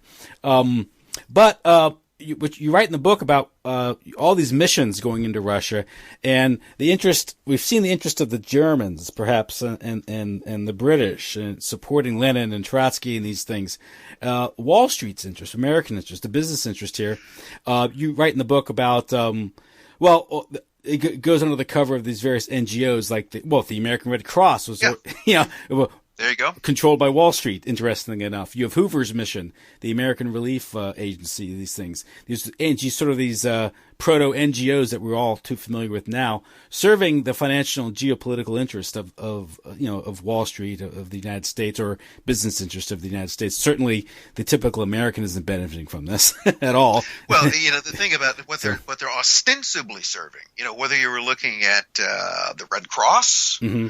or whether you were looking at Herbert Hoover's, relief organization for Belgium, which then after the war expanded into this huge relief organization for war-torn Europe, they're supposed to be serving philanthropic interests. Mm-hmm. That's the reason why these organizations exist. On the other hand, it probably wouldn't be too surprising to find out that's not the only reason that they exist. They also can become very useful as fronts for an expansion of business. Mm-hmm. So just as you mentioned, in 1917, and it is discussed in some detail in the book, you have a American Red Cross mission. The American Red Cross, even before all of this, was essentially a creature of Wall Street. It was funded by large banks and industrialists. One of the things these people love is philanthropy, mm-hmm. And that's I've talked on this other times, and Schiff was a philanthropist. John D. Rockefeller is a philanthropist. Morgan is a philanthropist. Carnegie, everybody. We turn around. Robber barons are also these philanthropists who build schools and hospitals and do all kinds of wonderful things. Very difficult to not. What I'm trying to do here is not dismiss that. The building of schools and libraries and of research institutes for any number of things, can't accomplish good. But it sort of goes back as to the reason why these are created, and much of it has to do with a matter of public relations. And it was a way of conspicuous public charity, was a way of offsetting the very negative press which large capitalists received otherwise. Yeah, like the Rockefeller dime, right? The Rockefeller dime. I mean, after the Standard Oil scandals and the beginning of the 20th century, John D. Rockefeller was one of the most reviled people in the country, while simultaneously being the richest. But in order to turn that around, you would then create Rockefeller Institute and foundations, and you would begin to handing out dimes and then spending millions of dollars elsewhere, and that managed to change. It worked. It changed the perception of him in the public view. He became identified not with the kind of invisible draconian business methods which had brought him his wealth, but he became identified with the public philanthropic expression of what that wealth could do. Mm-hmm. And that is something which, I don't think it's something that American capitalists invented. I think rich people have probably known that from the beginning of time, mm-hmm. That you have to give people a vested interest to it. But it is a way, it's essentially PR. And the American Red Cross, American plutocrats' involvement with the Red Cross was largely motivated by the fact that it made them publicly look good. And it was a way of counterbalancing any kind of social resentment against their wealth. So you look at mission, and you notice that you've got people, almost everybody connected to it is affiliated with large corporations or financial interests. The real boss behind the whole thing, the guy that basically pays for it, is William Boyce Thompson, which is a man who made his money in mining, Wall Street interests, insider up to his eyebrows, and heavily invested in any number of large corporations, including, by the way, if you look at many of these people, they're connected to a company which also have a lot to say, which years ago, which Anthony Sutton had fingered appropriately as an important part of this Wall Street nexus, and which I offer some more details on, the American International Corporation.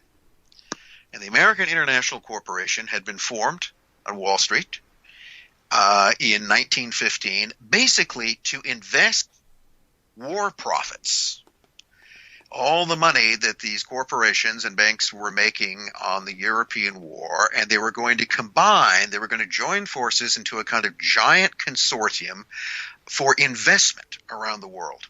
And what the American International Corporation was formed to do was a giant investment cartel that was then going to take advantage of the situations created by the war. So when the war was over, there would be all kinds of things that would need to be bought and refurbished in Europe. But there were three main areas that were a target of American International. One of them was Latin America. That was close to home. That was always the favorite stomping ground of American capitalists. The other was China, which again was wide open at that point. But the other, what was there a special department for? And what was there a branch office established for? Russia. From that point on, Wall Street has its eyes focused on the potential in Russia. And this would be the devastation, the economic devastation, the great inflation, and someone's going to have to, and this opens up her resources, because Russia's going to have to export its resources on the cheap to reconstruct, right? And this is something that William Boyce Thompson knew in 1917 with the Red Cross mission, which was really, which did minimal. It's not as if it did no philanthropic work, but that wasn't its purpose. Its main purpose was essentially a gigantic economic scouting expedition. A scouting expedition in a country which was undergoing political chaos, which might well be on the verge of some kind of sweeping social revolution. And one could see that as threatening, but the other thing, this supposedly is this kind of difference between, the average businessman and the business genius. Can you see opportunity in crisis? So this is the same way that I think you make this comparison in the book, the same way that the Morgan Trust would eye a distressed company and take over its distressed resources, buy it up on the cheap. Drive it down and then pick up everything you can for sale. And the other thing that William Boyce Thompson realized was that, Germany, which had been Russia's biggest import and export partner, and which, something like almost half of all of Russia's manufactured imports came from Germany before the war. Well, that's, Germany is going to be destroyed. Russia is going to be limited. So who's going to replace Germany? See, there's this big gap which is placed there. Where is all of this money? Now this is the idea, and this was something that American International, even preceding that by 2 years. This is another point I would make. American International Corporation, which part of it was specifically aimed at investments in Russia, was formed almost 2 years before these events, before the Red Cross mission. Almost, well in advance of the U.S. even entering the war. So the idea that Russian, come what may, is going to be sort of wide open now for American investment that it hadn't been previously, is stirring them on. And so then the Red Cross mission becomes a huge scouting element for it. And Boyce Thompson is a primary example of the kind of motivations in this. I mean, initially what he wants to do, of course, is that he goes over, this is when Alexander Kerensky and the provisional government are in power. And Thompson is disturbed, of course, by the political enemies of Kerensky and the provisional regime. And of course, who are the big enemy? The Bolsheviks. And why the Bolsheviks? Because it's alleged that they're financed by the Germans, which they were. And the Bolsheviks want to take Russia out of the war, which of course would mean it wouldn't be an ally of America anymore. So William Boyce Thompson, rather ostentatiously, and he was good at that, gives $1 million in his personal money. By the way, as I note in the book, is transferred simply from his bank accounts in New York to the bank accounts he had opened in the banks in Petrograd. It was that simple. He put $1 million of his own money at the disposal of the Kerensky government to gin up propaganda, pro-war propaganda, to gin up propaganda that would keep, that essentially was anti-Bolshevik propaganda. Now, before, as far as I can tell, any of that money was actually spent. I'm sure some of it was wasted, but before any substantial amount of it was spent, the Kerensky government falls. And who takes over? Why, the German finance Bolsheviks, who do what? Well, who create an armistice and start peace negotiations. By the way, none of that phases Thompson, who just never continues to insist that the Bolsheviks will never actually make peace with the Germans and that they are the most genuine Democrats on earth. And proof of his confidence in them, he simply leaves that $1 million in Lenin's hands. And that is then used to do what? It is used to fund the Office of International Revolutionary Propaganda, which is supposed to spread Bolshevik propaganda around the world. Now Thompson justifies this by arguing that they're now spreading their revolutionary propaganda in Germany, and this is undermining the German army, and it will bring about a revolution in Germany, which to some degree it does.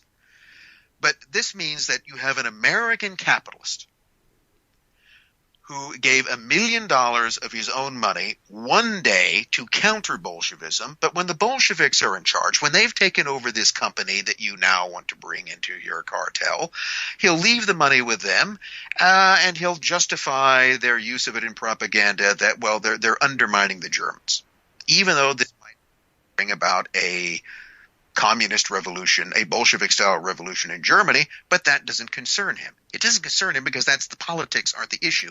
It's the potential profit that can be made off of this situation. I mean, the basic principle here, it always comes back to this question. The fundamental question about this book, the first one, that most people would ask is that, well, why on earth would any self-respecting capitalist support or have any, much less have anything to do with, nevertheless fund revolutionary socialists whose doctrine is bent on their destruction? I mean, why would you seemingly subsidize something that ultimately planned to put you out of business? Well, part of it, I think, is that from their own experience with radical labor in the United States, from dealing with things like the industrial workers of the world and other trade unions, American capitalists were, appreciated the power of labor, weren't afraid of it. Yeah, you don't smash it, you co-opt it. You co-opt it, yeah. Okay, and then, which arguably they had done pretty successfully with the American Federation of Labor, a non-radical meat and potatoes labor organization that generally sought to accommodate with management as opposed to, whereas the IWW were the really closest thing you sort of had to American Bolsheviks. I mean, they were what excuse me. What they wanted was not a strike that would get better working conditions. They wanted a strike that would take over the means of production and precipitate a social revolution. All right? So they were crushed, basically driven out of existence or into the ranks of the emerging Communist Party. Whereas the AFL got along because the AFL knew how to deal with simple economic issues. Yeah, the teams, same with the Teamsters, things like that. Yeah, in business, what happens if you encounter a rival? You try to drive them out of business, but at some point that can get costly. Remember that whole thing about competition is costly because it makes everybody cut their prices. So if you cannot economically drive your rival out of business without liking them or trusting them, you make a deal. You make them a partner for as long as that's profitable for both. And that essentially, to me, is what it boils down to, is the relationship between Wall Street and the subsequent Bolshevik communist regime that in some ways they, like Thompson, facilitated coming to power, because it was something which, while you could hope that it would die off at some point, in the meantime it was here, it controlled much of Russia, so if you want to make a deal to get concessions in Russian resources, that's who you make a deal with. And that's what they did, because you had like Harriman's manganese concession. Right. And basically with Russia's economy collapsing, industrial outputs collapsed, its resources you can be able to buy up on the cheap.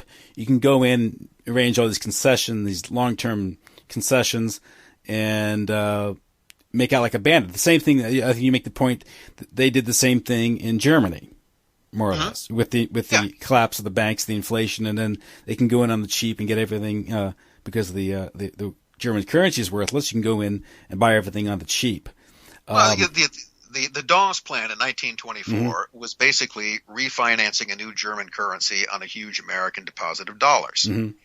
Which then gave, it's one of these things that you find, in recent years, there's been the occasional horror which has expressed itself that, oh my God, American companies were doing business with Nazi Germany, right? It's one of those things which these were American companies that were doing business in pre-Nazi Germany that simply continued to do business in Nazi Germany. Why? Because they liked him? No. Because they trusted him? No. But because he was in charge of the place and that's where we're doing business. So you just make a deal. I mean, that's what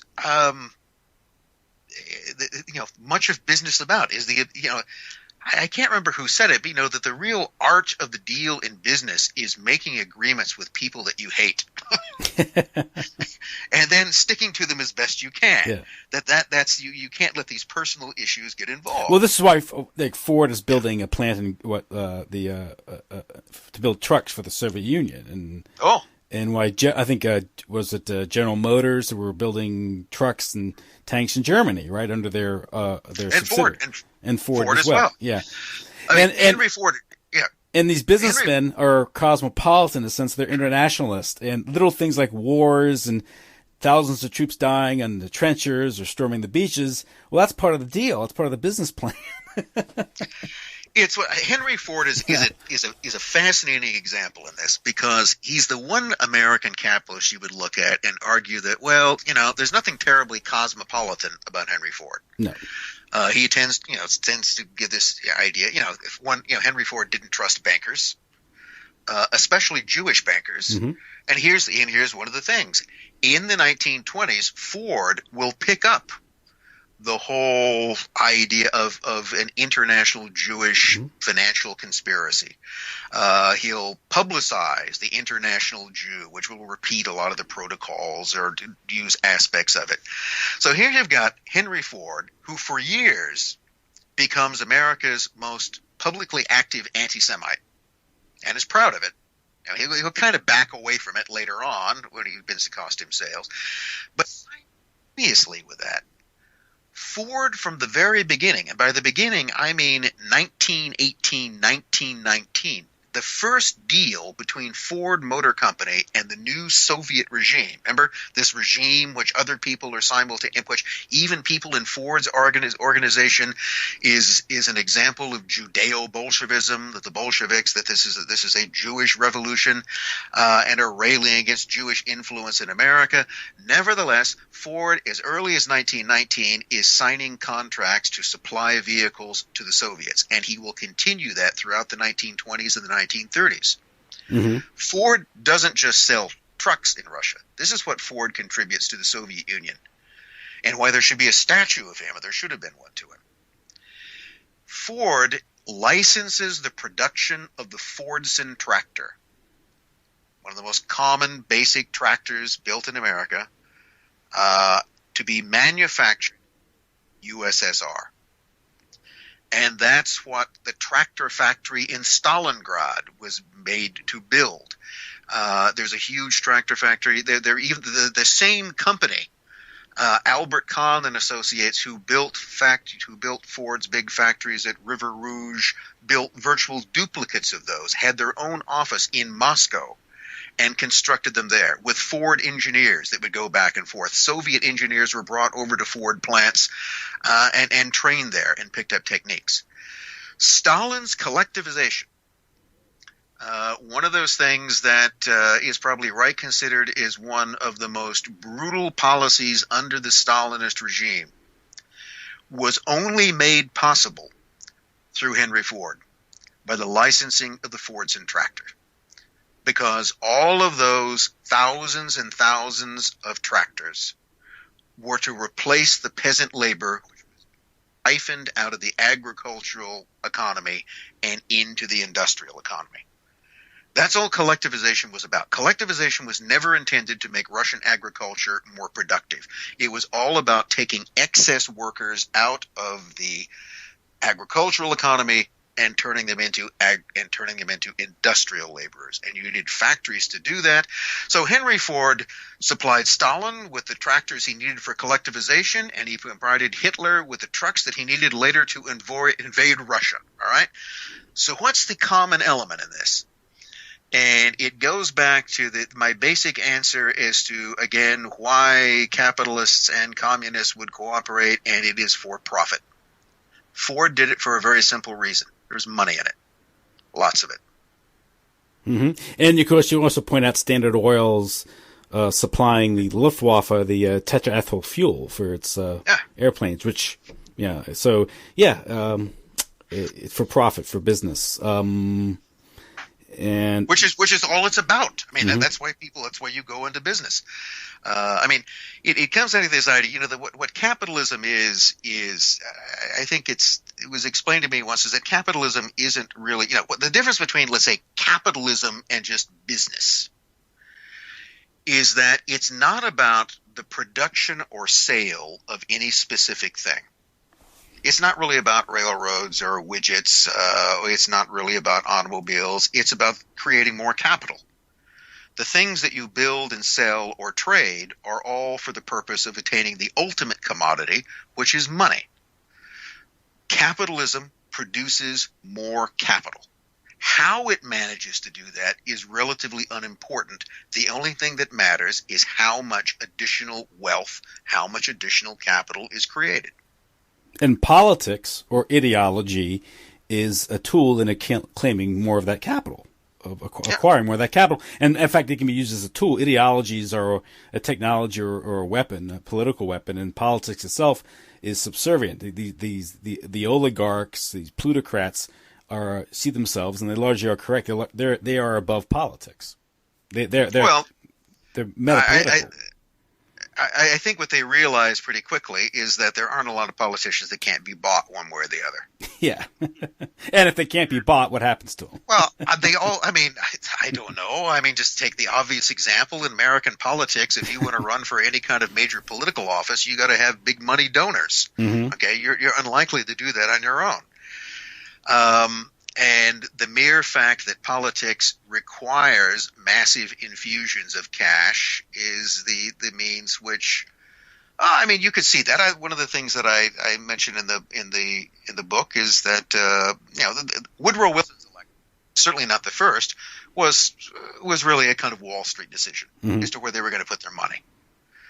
And I think what really sort of doomed in the 1912 election, where it was this three-way race between Teddy Roosevelt and Taft and Wilson.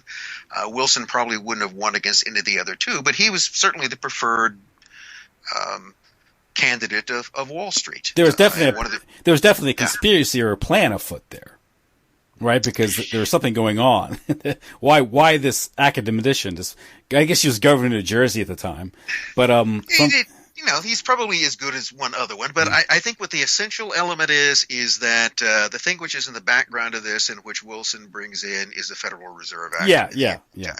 And this is interesting because you point out that character Crane, who switches his allegiance to Democrats. Yes. Right. To Wilson, because there's a business plan afoot, and like you said, your book delves in conspiracy. Obviously, you can't have a revolution without a conspiracy. These things don't happen by accident. There's planning. The people have to be organized in these things, and business itself is a conspiracy. Well, it comes down to conspiracy is one of those, dirty little words. It's a weaponized term on purpose, yeah. Well, but every time you tend to talk about, remember, it's essentially the same thing as plot, scheme, or strategize. Yeah. Anytime you have two or more people sitting around making decisions in a room without any sort of public knowledge or input, you essentially have a conspiracy at work. And that is, I think it's just, it's not the exception. That's just the way people do things. There's always this effort to try to minimize. Well, look, there's a pretty simple rule that I think most of us have observed, and having been around much of my adult life, I can guarantee you that committees are probably one of the worst ways to ever kind of manage human affairs you could think of. And the more people on a committee, a colleague whose name I honestly cannot remember, but I wish I could, had said that, the larger the committee, its aggregate intelligence decreases X number of percent for every person who's on the committee. Yes. The bigger the committee, the dumber it will function. So, and this is the thing that if you're sitting around in committees, you tend to think that, if I could just make this decision on my own, if there were just a couple of us here, we could have this worked out. Okay. But instead we have to settle around and listen to all of these people talk because everybody has to have a term talking. So often nothing much is accomplished. And it's simply, I think, an easily observable fact of human nature in interaction that the fewer people who are making, the quicker those decisions will be reached. On the other hand, it also is a way of assuring that no one who wasn't in on the decision will necessarily profit from it. Yeah, okay? yeah. You don't have to worry about the rest of it. But no, conspiracy isn't unusual. Conspiracy is just the natural way that most people do business. And certainly in finance and capitalism, it's absolutely necessary that those things be observed, and it really probably wouldn't function any other way. Yeah, Charles Richard Crane, who again, I think along with Schiff, are probably one of the two most prominently featured people in it. Crane kind of surprised me in a way because I knew a fair amount about Schiff's activities, and I knew that he had financed the Japanese war effort and had financed propaganda. But Crane is, really the heir to a company fortune, which he doesn't do much to manage or in any way to develop. I mean, it's kind of hard in some ways to even describe Crane as being a terribly important businessman because he spends most of his time traveling around the world as a kind of international gadfly. Charles Crane is probably closer to George Soros than he is to Henry Ford. He has money available to him, and he uses this money to essentially subsidize groups and causes and movements in very scattered places of the world. And he's especially fond, in some cases, of subsidizing revolts and revolutions. And Crane's an example of something, it's certainly not unique to him. I think you see this among, a lot of people who acquire wealth and who often didn't start out with much. And it's the idea that, it's the basic fact that, let's face it, most people become terribly wealthy as much as we might want to. It just doesn't happen. Great wealth is something that, by whatever means, through chicanery, luck, divine grace, is bestowed upon relatively few people. And I think in a lot of cases, when that happens, I think it's happened to Bill Gates. When it happens, there's inevitably the question the person has is why me? Why has all of this money, which means power and potential influence, been placed in my hands? And Crane was one of those who had a very simple answer. It was placed in my hands by Providence to do great things with. That's what the money is there for. And those great things included becoming the single biggest personal donor to Woodrow Wilson's campaign, giving $50,000 in his own money in order to get him elected.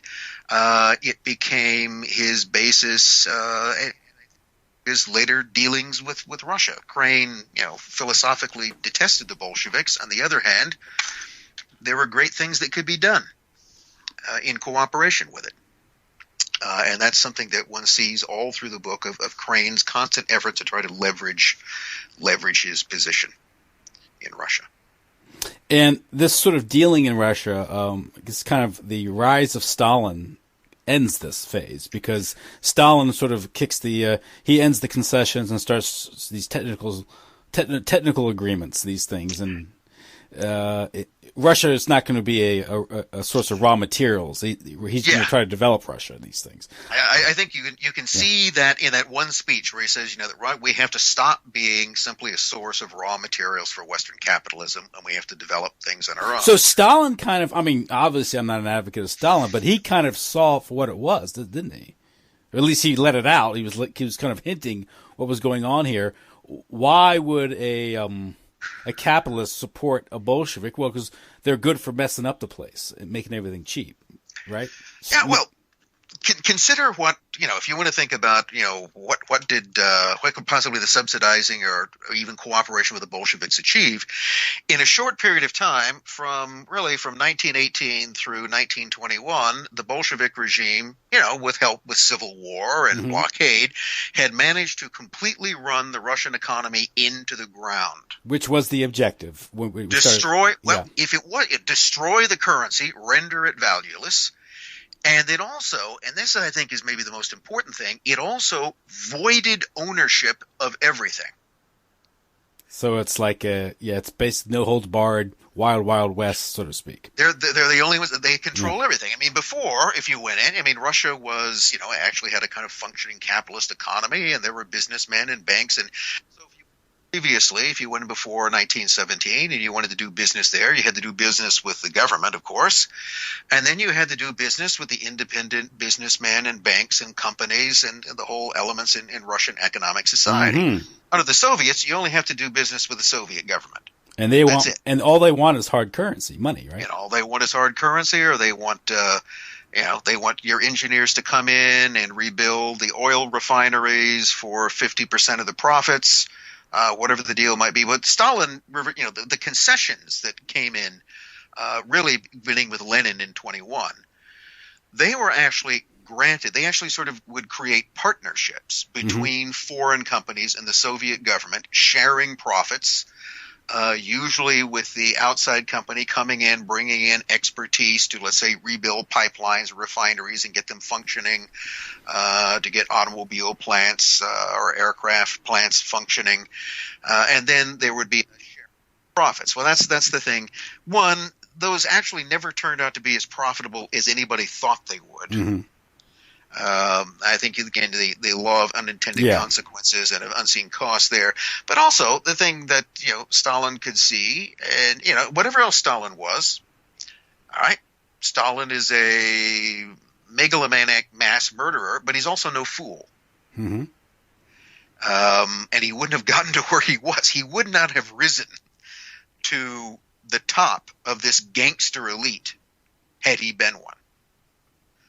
So maybe that's one way to think about it. In that kind of circumstance, if he had been a good, decent man, he wouldn't have been there in the first place. No. And if he had been a fool, he wouldn't have been there. So he was, I think he saw the situation quite astutely. And, of course, that comes along. Stalin's rise comes with the eclipse of who? Trotsky. And, Lenin had been persuaded that the concessions were a necessary way. It was really the only way to kind of rebuild. What do? You don't suddenly love the capitalists. You just have to make a deal with them. Well, this is why it's just a new economic policy. Yeah, it's just the new economic. It's just a convergence of interests. I do find it interesting that in about the same time, in 1925. Trotsky, having been kicked out of head of the Red Army, which had been his position for years, he had been essentially the commander-in-chief of the Red Army, People's Commissar for War. He is pushed out of that, and then what does he move into? He becomes the head of the main concessions committee. And that's particularly interesting to me because he had been a critic of the NEP publicly, and a critic of concessions, and now he is moved over into the head concessions committee. He's the guy who was actually sitting there. And I'm not sure that I quite believe that that was him being forced into a position he didn't want. I think Trotsky would have preferred to have stayed People's Commissar for War, but if not, he then managed to get himself into a position where he could exercise influence in other ways. And it's going to be some years before Stalin eventually displaces him. But it's, it's really hard to say anything that sounds vaguely complimentary to Stalin. No, I know, yeah. but nevertheless, you have to give the guys kudos in some ways. Yeah, I think that he could see through the situation, the kind of long-term inviolability of the concessions as they were set up, and so he changed it to your engineers to train our people, and you get paid for it, then you leave. All right. That's how essentially what he was replacing this with. So that none of the foreign capitalists are actually going to own or have a stake in anything. They're just going to be used as specialists in order to help us build up things on our own, which is what we need to do. But I don't think, and I don't mean this as a defense of Stalin's policies or anything else, but I don't think that his mistrust of Trotsky was mistaken. I think it goes back to this idea of that even Lenin saw that Trotsky was essentially an egoist and an opportunist, that the positions that he held publicly were not necessarily the positions that he would support privately, and that, along with is that Stalin and Trotsky simply personally hated each other from the moment they saw each other, contributed to that. And that it's the two sort of very commonplace myths, and I think they are myths that continue. And one particularly still favored on the left is that, if only Trotsky had been in control of the Soviet Union and not Stalin, then communism would have worked and everything would be wonderful. Yeah. That's it. It just ended up under the wrong man. Now, the main thing I would argue against that, and I'd leave it up to your listeners to sort of explore this on your own, is look carefully at their positions on certain things, like collectivization of agriculture, for instance, and tell me where Trotsky and Stalin actually disagree. The simple answer is they don't. Trotsky wasn't really opposed to Stalin's policies. He was just opposed that it was Stalin carrying out those policies. And I don't think it's probably to say that collectivization under Trotsky would have been any kinder or gentler than collectivization or forced industrialization under Stalin in that respect. So the idea that Trotsky represented some kind of great red hope that, if not for him, a communist utopia would reign, is just, political mythology in its basest form. The other one is whether or not Trotsky actively carried out a political campaign to unseat Stalin, essentially a subversive campaign against him, both while he was in Russia and then after 1929 when he was exiled. And, of course, the thing is that becomes the basis later on of the Moscow trials and the purges. Because that's basically what, everybody was being accused of in one form or another, as being a Trotskyite. And it's pretty easy to look at that and argue that Stalin, or at least the people under Stalin who were carrying out these purges, they certainly seemed to see a lot more Trotskyites than there probably were. Well, yeah. Once he consolidated his power, he needed an enemy. He needed a devil. The devil, and that was it. Which is the arch heretic, which is what Trotsky was turned into. That was his Goldstein, So yeah, it was. But on the other hand, I think there was some basis for that. Yeah.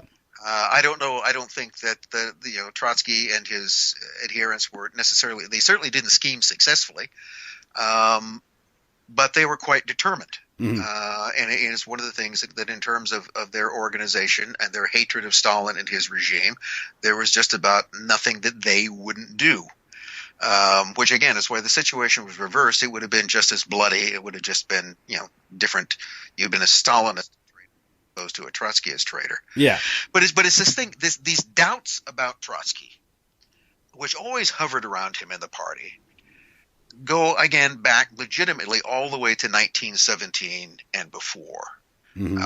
And I think you can see an example of that in the deal that he made. Maybe the kind of simultaneously one hand doing with one the deal he made with Weizmann to get back to Russia, the deal he made with Schiff or the Warburgs to handle money to Lenin, the deal he made with Lenin.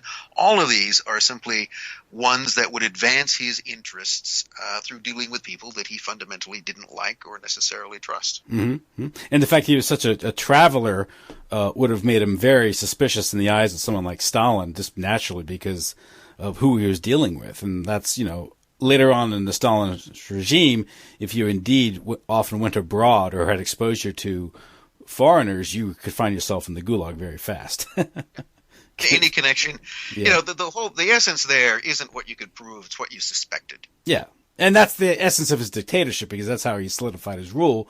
Was the terror itself had its own logic to it, and you could say it got out of control, but the method was in the madness, because you got everyone informing on each other, and while they're all informing on each other, they're not scheming against Comrade Stalin, and that's how he maintains his dictatorship. It's ruthless and it's ingenious, but it worked as long as Stalin was around. And in fact, even like I think in June 1941, when the German invasion, the early days of German invasion, and a week, 10 days into it, Stalin had an emotional breakdown and thought he was going to be arrested, but no one had the emotional or psychological capability to arrest Stalin at that time. No, it's destroying the will, and probably much of that had to do is that he knew that he also surrounded himself. If you look at Stalin, also composed of people who, again, however much individually they may actually have hated him, mm-hmm.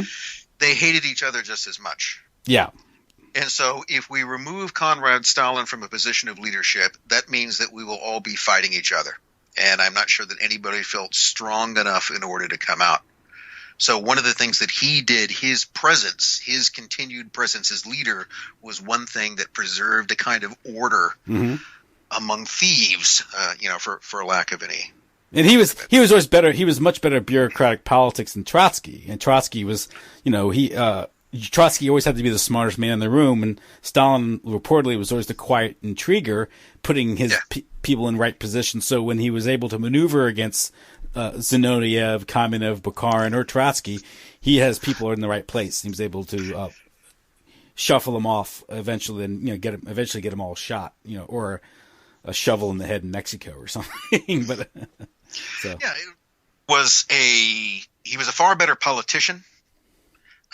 In terms of politician and just sort of understanding the nuts and bolts of politics, and that all politics is personal and mm-hmm. it depends upon who you can, the key to Stalin's power is that he became party secretary, which meant he became the dispenser of position and privilege within the party. That's right. Yeah. He could reward people with jobs. And instead, what Trotsky went for was the flashy role. He got to be the Red Generalissimo, and he had his loyal followers, but he couldn't build up this basis of patronage, mm-hmm. which is what Stalin had. The other advantage that Stalin had was that he was a much better gangster.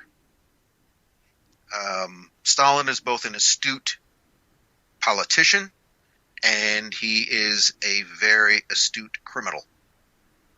He would have been a great gang leader. Yeah.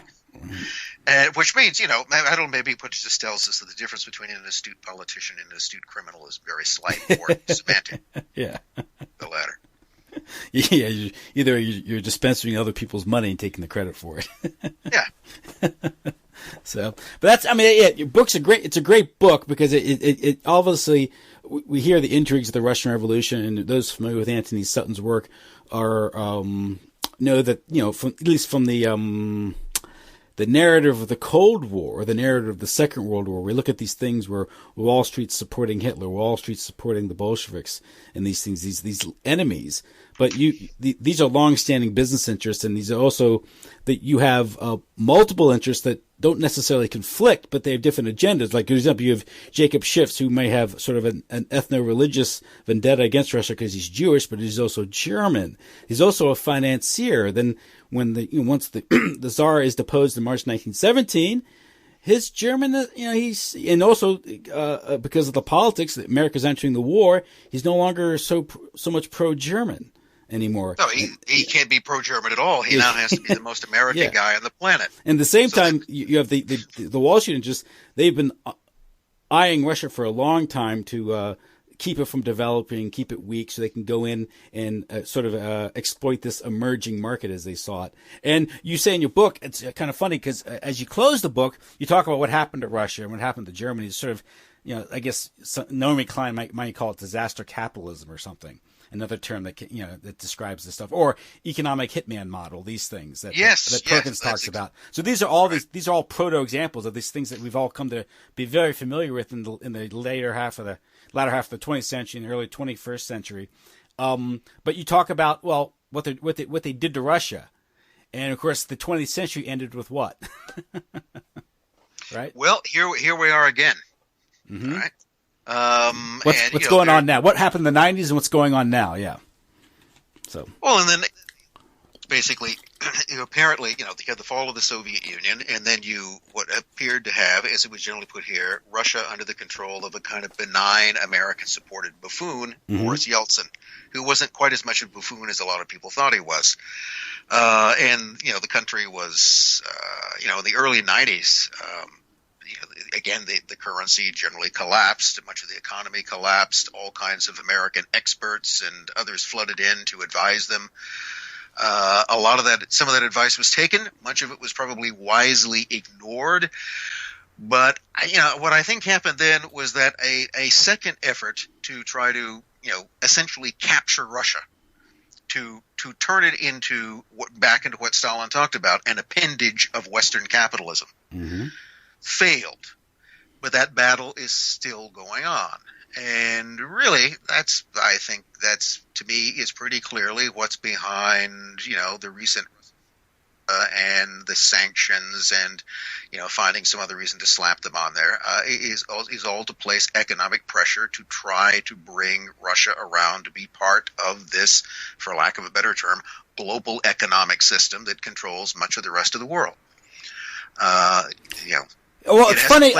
It's late in the interview, and of course, this character Sidney Reilly is very interesting. Oh yes. I mean, but that's a whole nother. That's probably a whole other show. I love the PBS, the British series, but it's all fantasy. It's like a James Bond movie. Okay, but it's bunk. It's okay? bunk. I mean, I like it as well, and I hate to say, he's. Excellently portrayed by Sam Neill, other than the fact that Sam Neill looks and sounds absolutely nothing like the real guy. I know. But it's TV, it's entertaining. It is. It is entertaining. But the term you called is what was it? It was the occult octopus. Yes. A term that he came up with to describe, what we would now call global capitalism. And it's a pretty good one, I suppose. The thing about Reilly, for anybody who's familiar with him, and this does come across into the book, and I'm writing something more about this now, is that whatever you see and read about him generally, the most common term that comes up is that he is the role model for James Bond, and he is a kind of epic hero of British intelligence, and usually along with the fact that he was a crusading anti-Bolshevik. None of that is true. It was never true. First of all, nobody ever said that he was actually the role model for James Bond, but and he's not. There's a number of other things. But the thing that I think I state explicitly, which is actually different, I'd written about. I have another book on Reilly, and I would say that and there are many good things in it, but this is what I didn't do in the book on Reilly that I should have done, and I've learned. You never take anybody or any existing interpretation on something at face value. You take it back to the beginning and you see what's there. You go back to the sources, and the basic thing was that if you buy into the proposition that Reilly was a hero of British intelligence and a crusading anti-Bolshevik who died in the cause, you have bought into the myth. And the reality is precisely the opposite. Sidney Reilly, or whatever his original name was, and it wasn't Sidney Reilly, was throughout his career, along with being a fairly good scheming businessman and a person and ruthlessly interested in his own advancement, was also a socialist revolutionary dedicated to a revolution in Russia and who fundamentally served the interests of that regime, or at least of the Trotskyist interests of that regime. Because that's who he's most closely connected to. That's agent. He's working with Trotsky, which is very interesting. Well, the key to this, the thing that eventually sort of made me see what had been sitting in front of me for a long time, which I had not wanted to see, was a fellow who also is mentioned several times in the book is yet another Russian Russian Jewish financier, businessman by the name of Abram Zhivatovsky. And Abram Zhivatovsky in World War I is Sidney Reilly's partner and employer. He's the man who sends Reilly to New York ostensibly to buy Russian war supplies. Abram Zhivatovsky is Leon Trotsky's uncle. And he's not just his uncle, he is his favorite uncle among several other uncles, all of whom, by the way, are millionaires. So here's the thing you find. You turn around, you bump into a banker. Guess who Trotsky's favorite uncle is? Uncle Abram is a banker and a stock speculator, and he is all of those things, and a very successful entrepreneur who also supports his nephew's revolutionary activities and who then subsequently serves the Soviet regime in Scandinavia and elsewhere in Western Europe after the revolution. So, so if you didn't have these millionaires subsidizing these violent revolutionaries, they'd have to find honest work, and the world would be a more peaceful place, wouldn't it? Yes, then they'd have to go back working. I have to say, there's also a story which has circulated for years that when Trotsky was in New York, he got work as an extra on a film. There's a whole story that goes with that he went down for a day work, an extra on a film called My Official Wife, and that's a real movie. And it does have Russian revolutionaries in it.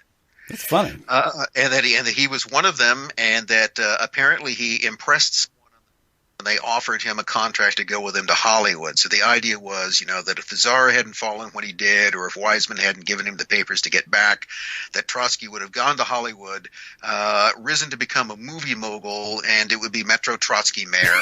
Okay. And I could see that happening, because I think he had the moxie to be able to run a film studio.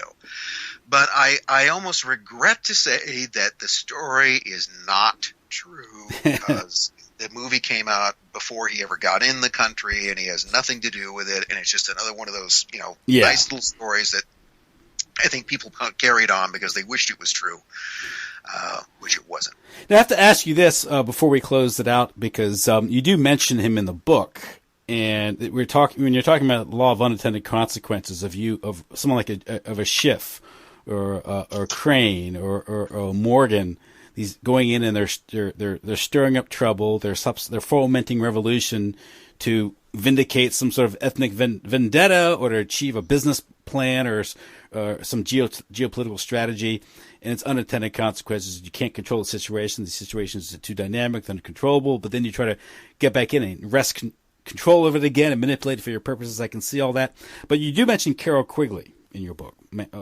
And so Carroll Quigley, and of course Anthony Sutton wrote a lot about Hegelian dialectics, and a lot of these great catastrophes of the 20th century being somewhat manipulated at a meta level to achieve some goal, a new world order, if you will, but sort of a convergence of East and West. We saw that with the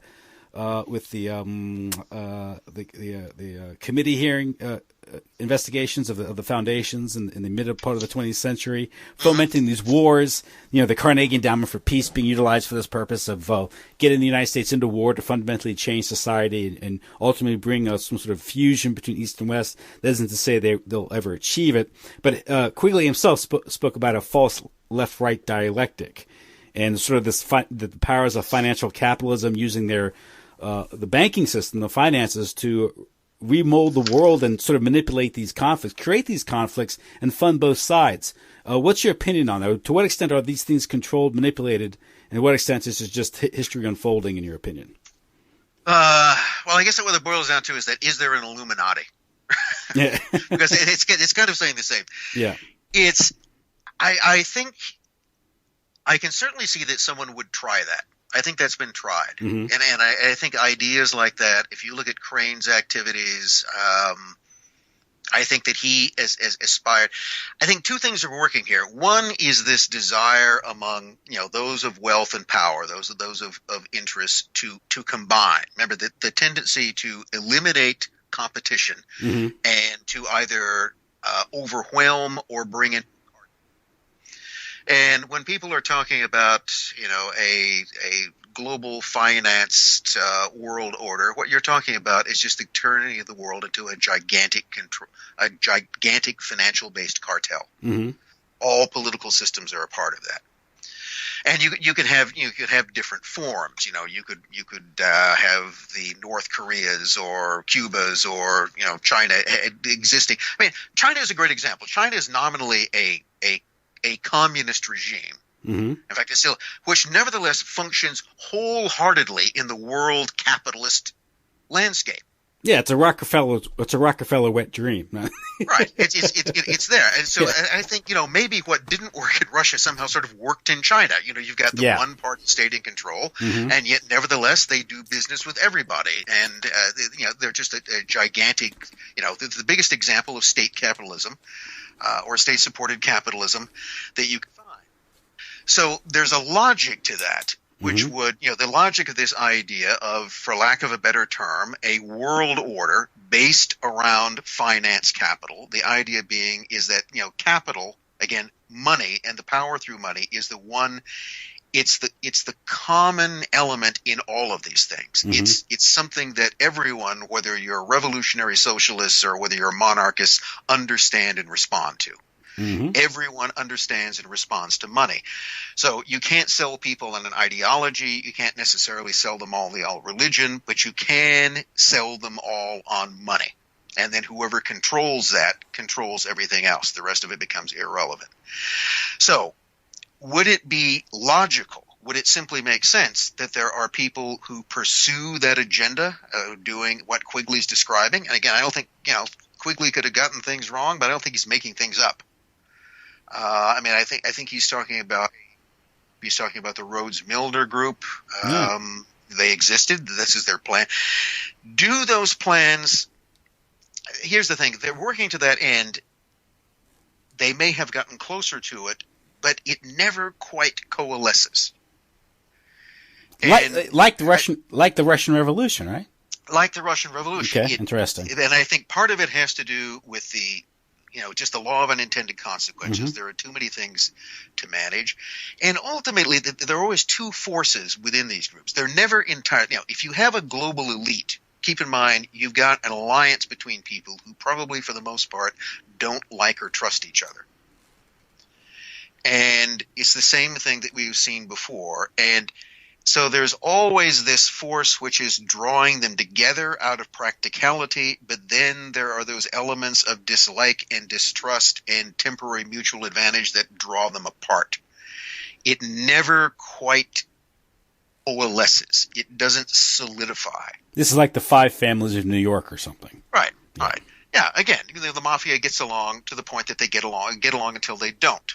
But they can never create quite, the mob could never create the mafia that all of them wanted, It's sort of like Meyer Lansky's vision, where there would be no gang wars. We'll simply divide, we'll all profit and we'll all get rich and nobody has to get killed. You know what's funny about that? I was watching a Ken Burns series on Prohibition. And there was a meeting in 1929 in Atlantic City of all the gangsters, and they wanted to organize exactly something what you're describing, a kind of an organized cartel with no more violence. It's all organized, and they wanted to do breaking up into divisions, into 12 divisions, and they wanted to follow roughly the same model as the Federal Reserve System. Yep. So, why not? Why not? It works, right? So. I had to laugh when I heard that. Oh, well, yeah.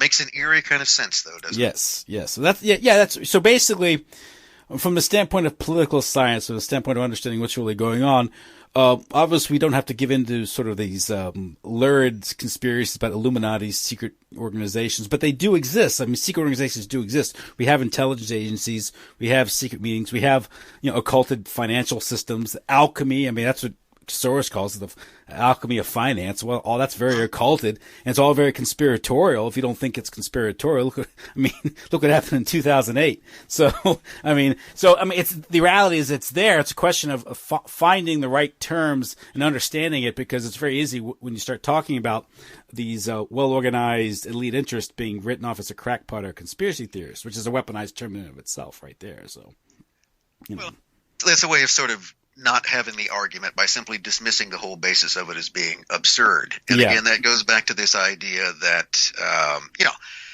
there are all kinds of conspiracy theories, which simply means that there's a speculation that a conspiracy could have been involved in these type of things. And I think that's fair to do. And in some cases you find out there is, in some cases you might find out that there isn't, but you actually have to look. To simply dismiss that out of hand is, either means that you're just lazy or have something to hide. Yeah. But the other thing is that there's also abundant conspiracy fact. Okay.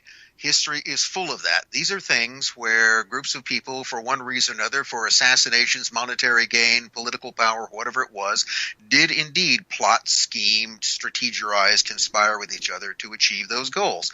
That happens all the time. Politics, as we know it, would be impossible without it. So too would business.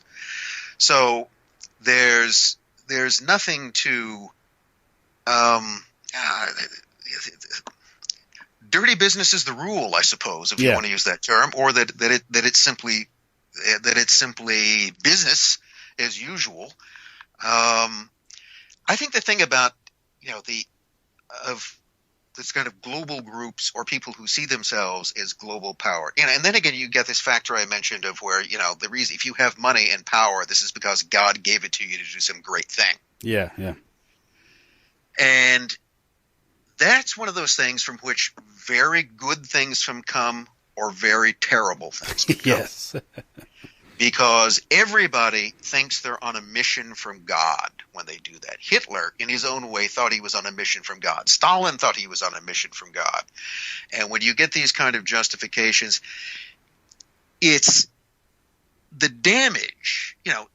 If the Illuminati or the global elite or the occult octopus or whatever you want to could actually turn the world into a reasonably equitable functioning machine in which everybody got something out of it, all right? Which theoretically they claim they can do. Then some good might come out of it, no matter how much, whatever other inequities might exist. But that's what I think it is in their constant confrontation with unexpected consequences and their own innate human ability to focus on a single goal. The pursuit of world power always leads to ruin and disaster. Anyone who has ever embarked upon that hasn't just done harm to themselves, they have done incalculable harm for the whole world around them. Mm-hmm. And that, to me, is what makes groups or people with those aspirations dangerous. Not because of what they could actually achieve, but the damage in their constant failed attempts to achieve it. Yeah, and that's like good example would be like someone like a Jacob Schiff, who thought he may indeed be improving the world by fomenting a revolution, but the horrors you're unleashing, are incalculable, and at the final analysis, just appreciating your own narrow vision, your own very shallow understanding of the world in which you live, which should stay your hand. It's called humility. I guess it requires humility, but someone who acquires that great wealth probably lacks that virtue, which is very often it disappears. Yeah. In Schiff's case, his desire was to free the Jews of Russia from oppression by the Tsars, which he may have helped do, but their fate under Soviet rule was worse. Okay? How did that work out? People will point out the Jews who made their way into the Soviet establishment. to be shot in the 1930s. But those were people, remember, who had made it that way by abandoning every single distinguishing thing that made them Jewish. These were literally apostates to another religion. For traditional Russian Jewish society, it was obliterated. There was no place for that in the Soviet system. And therefore, if his goal was to turn Russia into a paradise for its Jews, he turned it into an abattoir instead. Yep, and of course the presence of the Soviet Union created the dialectic, which allowed for the rise of the Third Reich. Yeah. So, how'd that work out?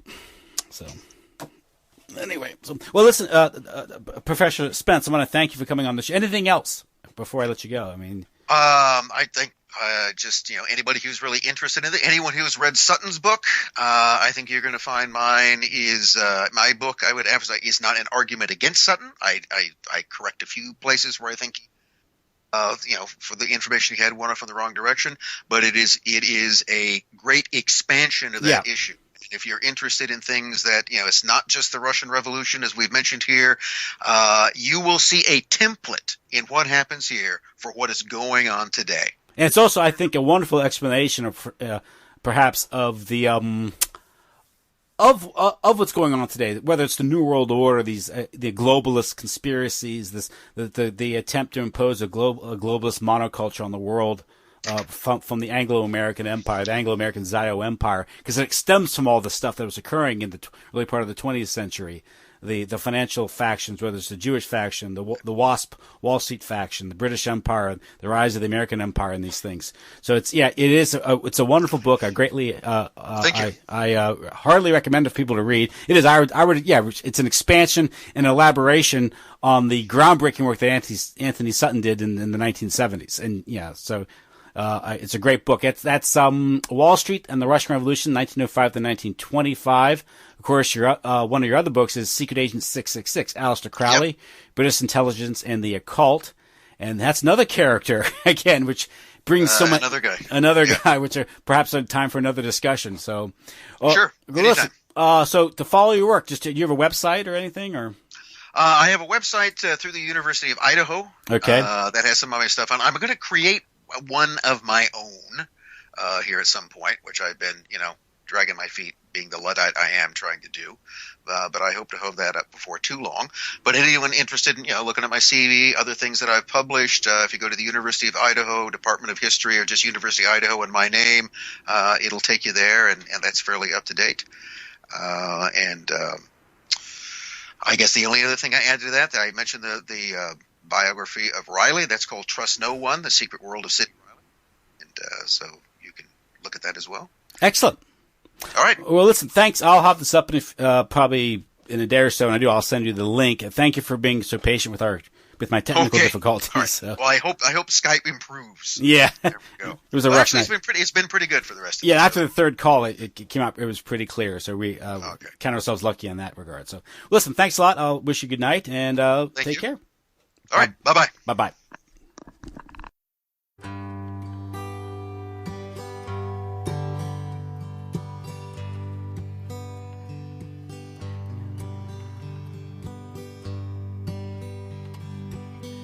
He caught a train from Alexandria,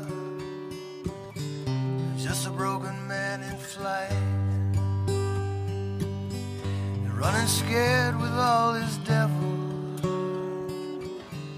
saying prayers all through the night. But mercy can't find him in the shadows where he called, forsaking all his better angels.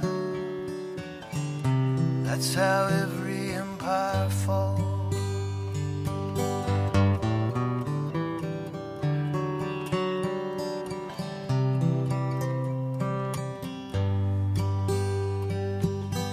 Bells ring out on Sunday morning like echoes from another time,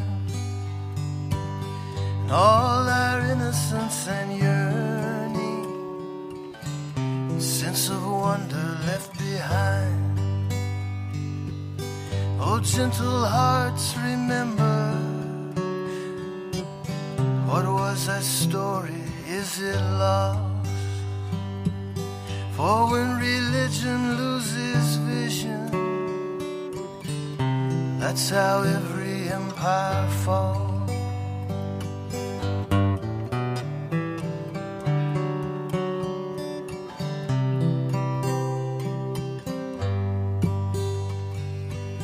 He toasts his wife and all his family, Providence he brought to bear.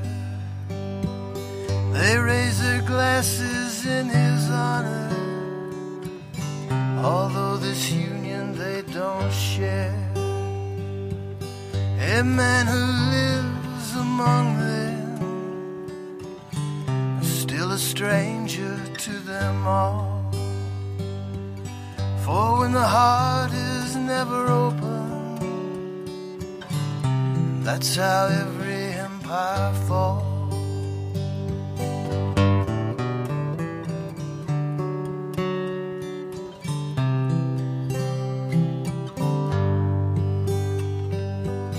Padlock the door and board the windows,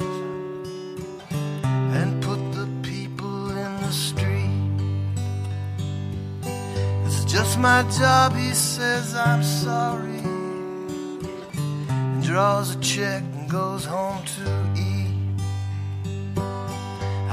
But at night he tells his woman, I know I hide behind the law. She says you're only taking orders, and that's how every empire falls.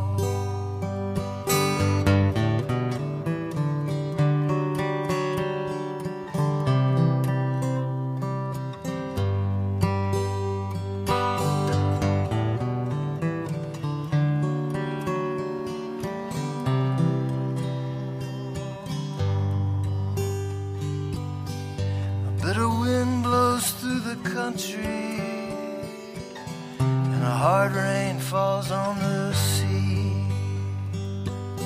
If terror comes without a warning, there must be something we don't see.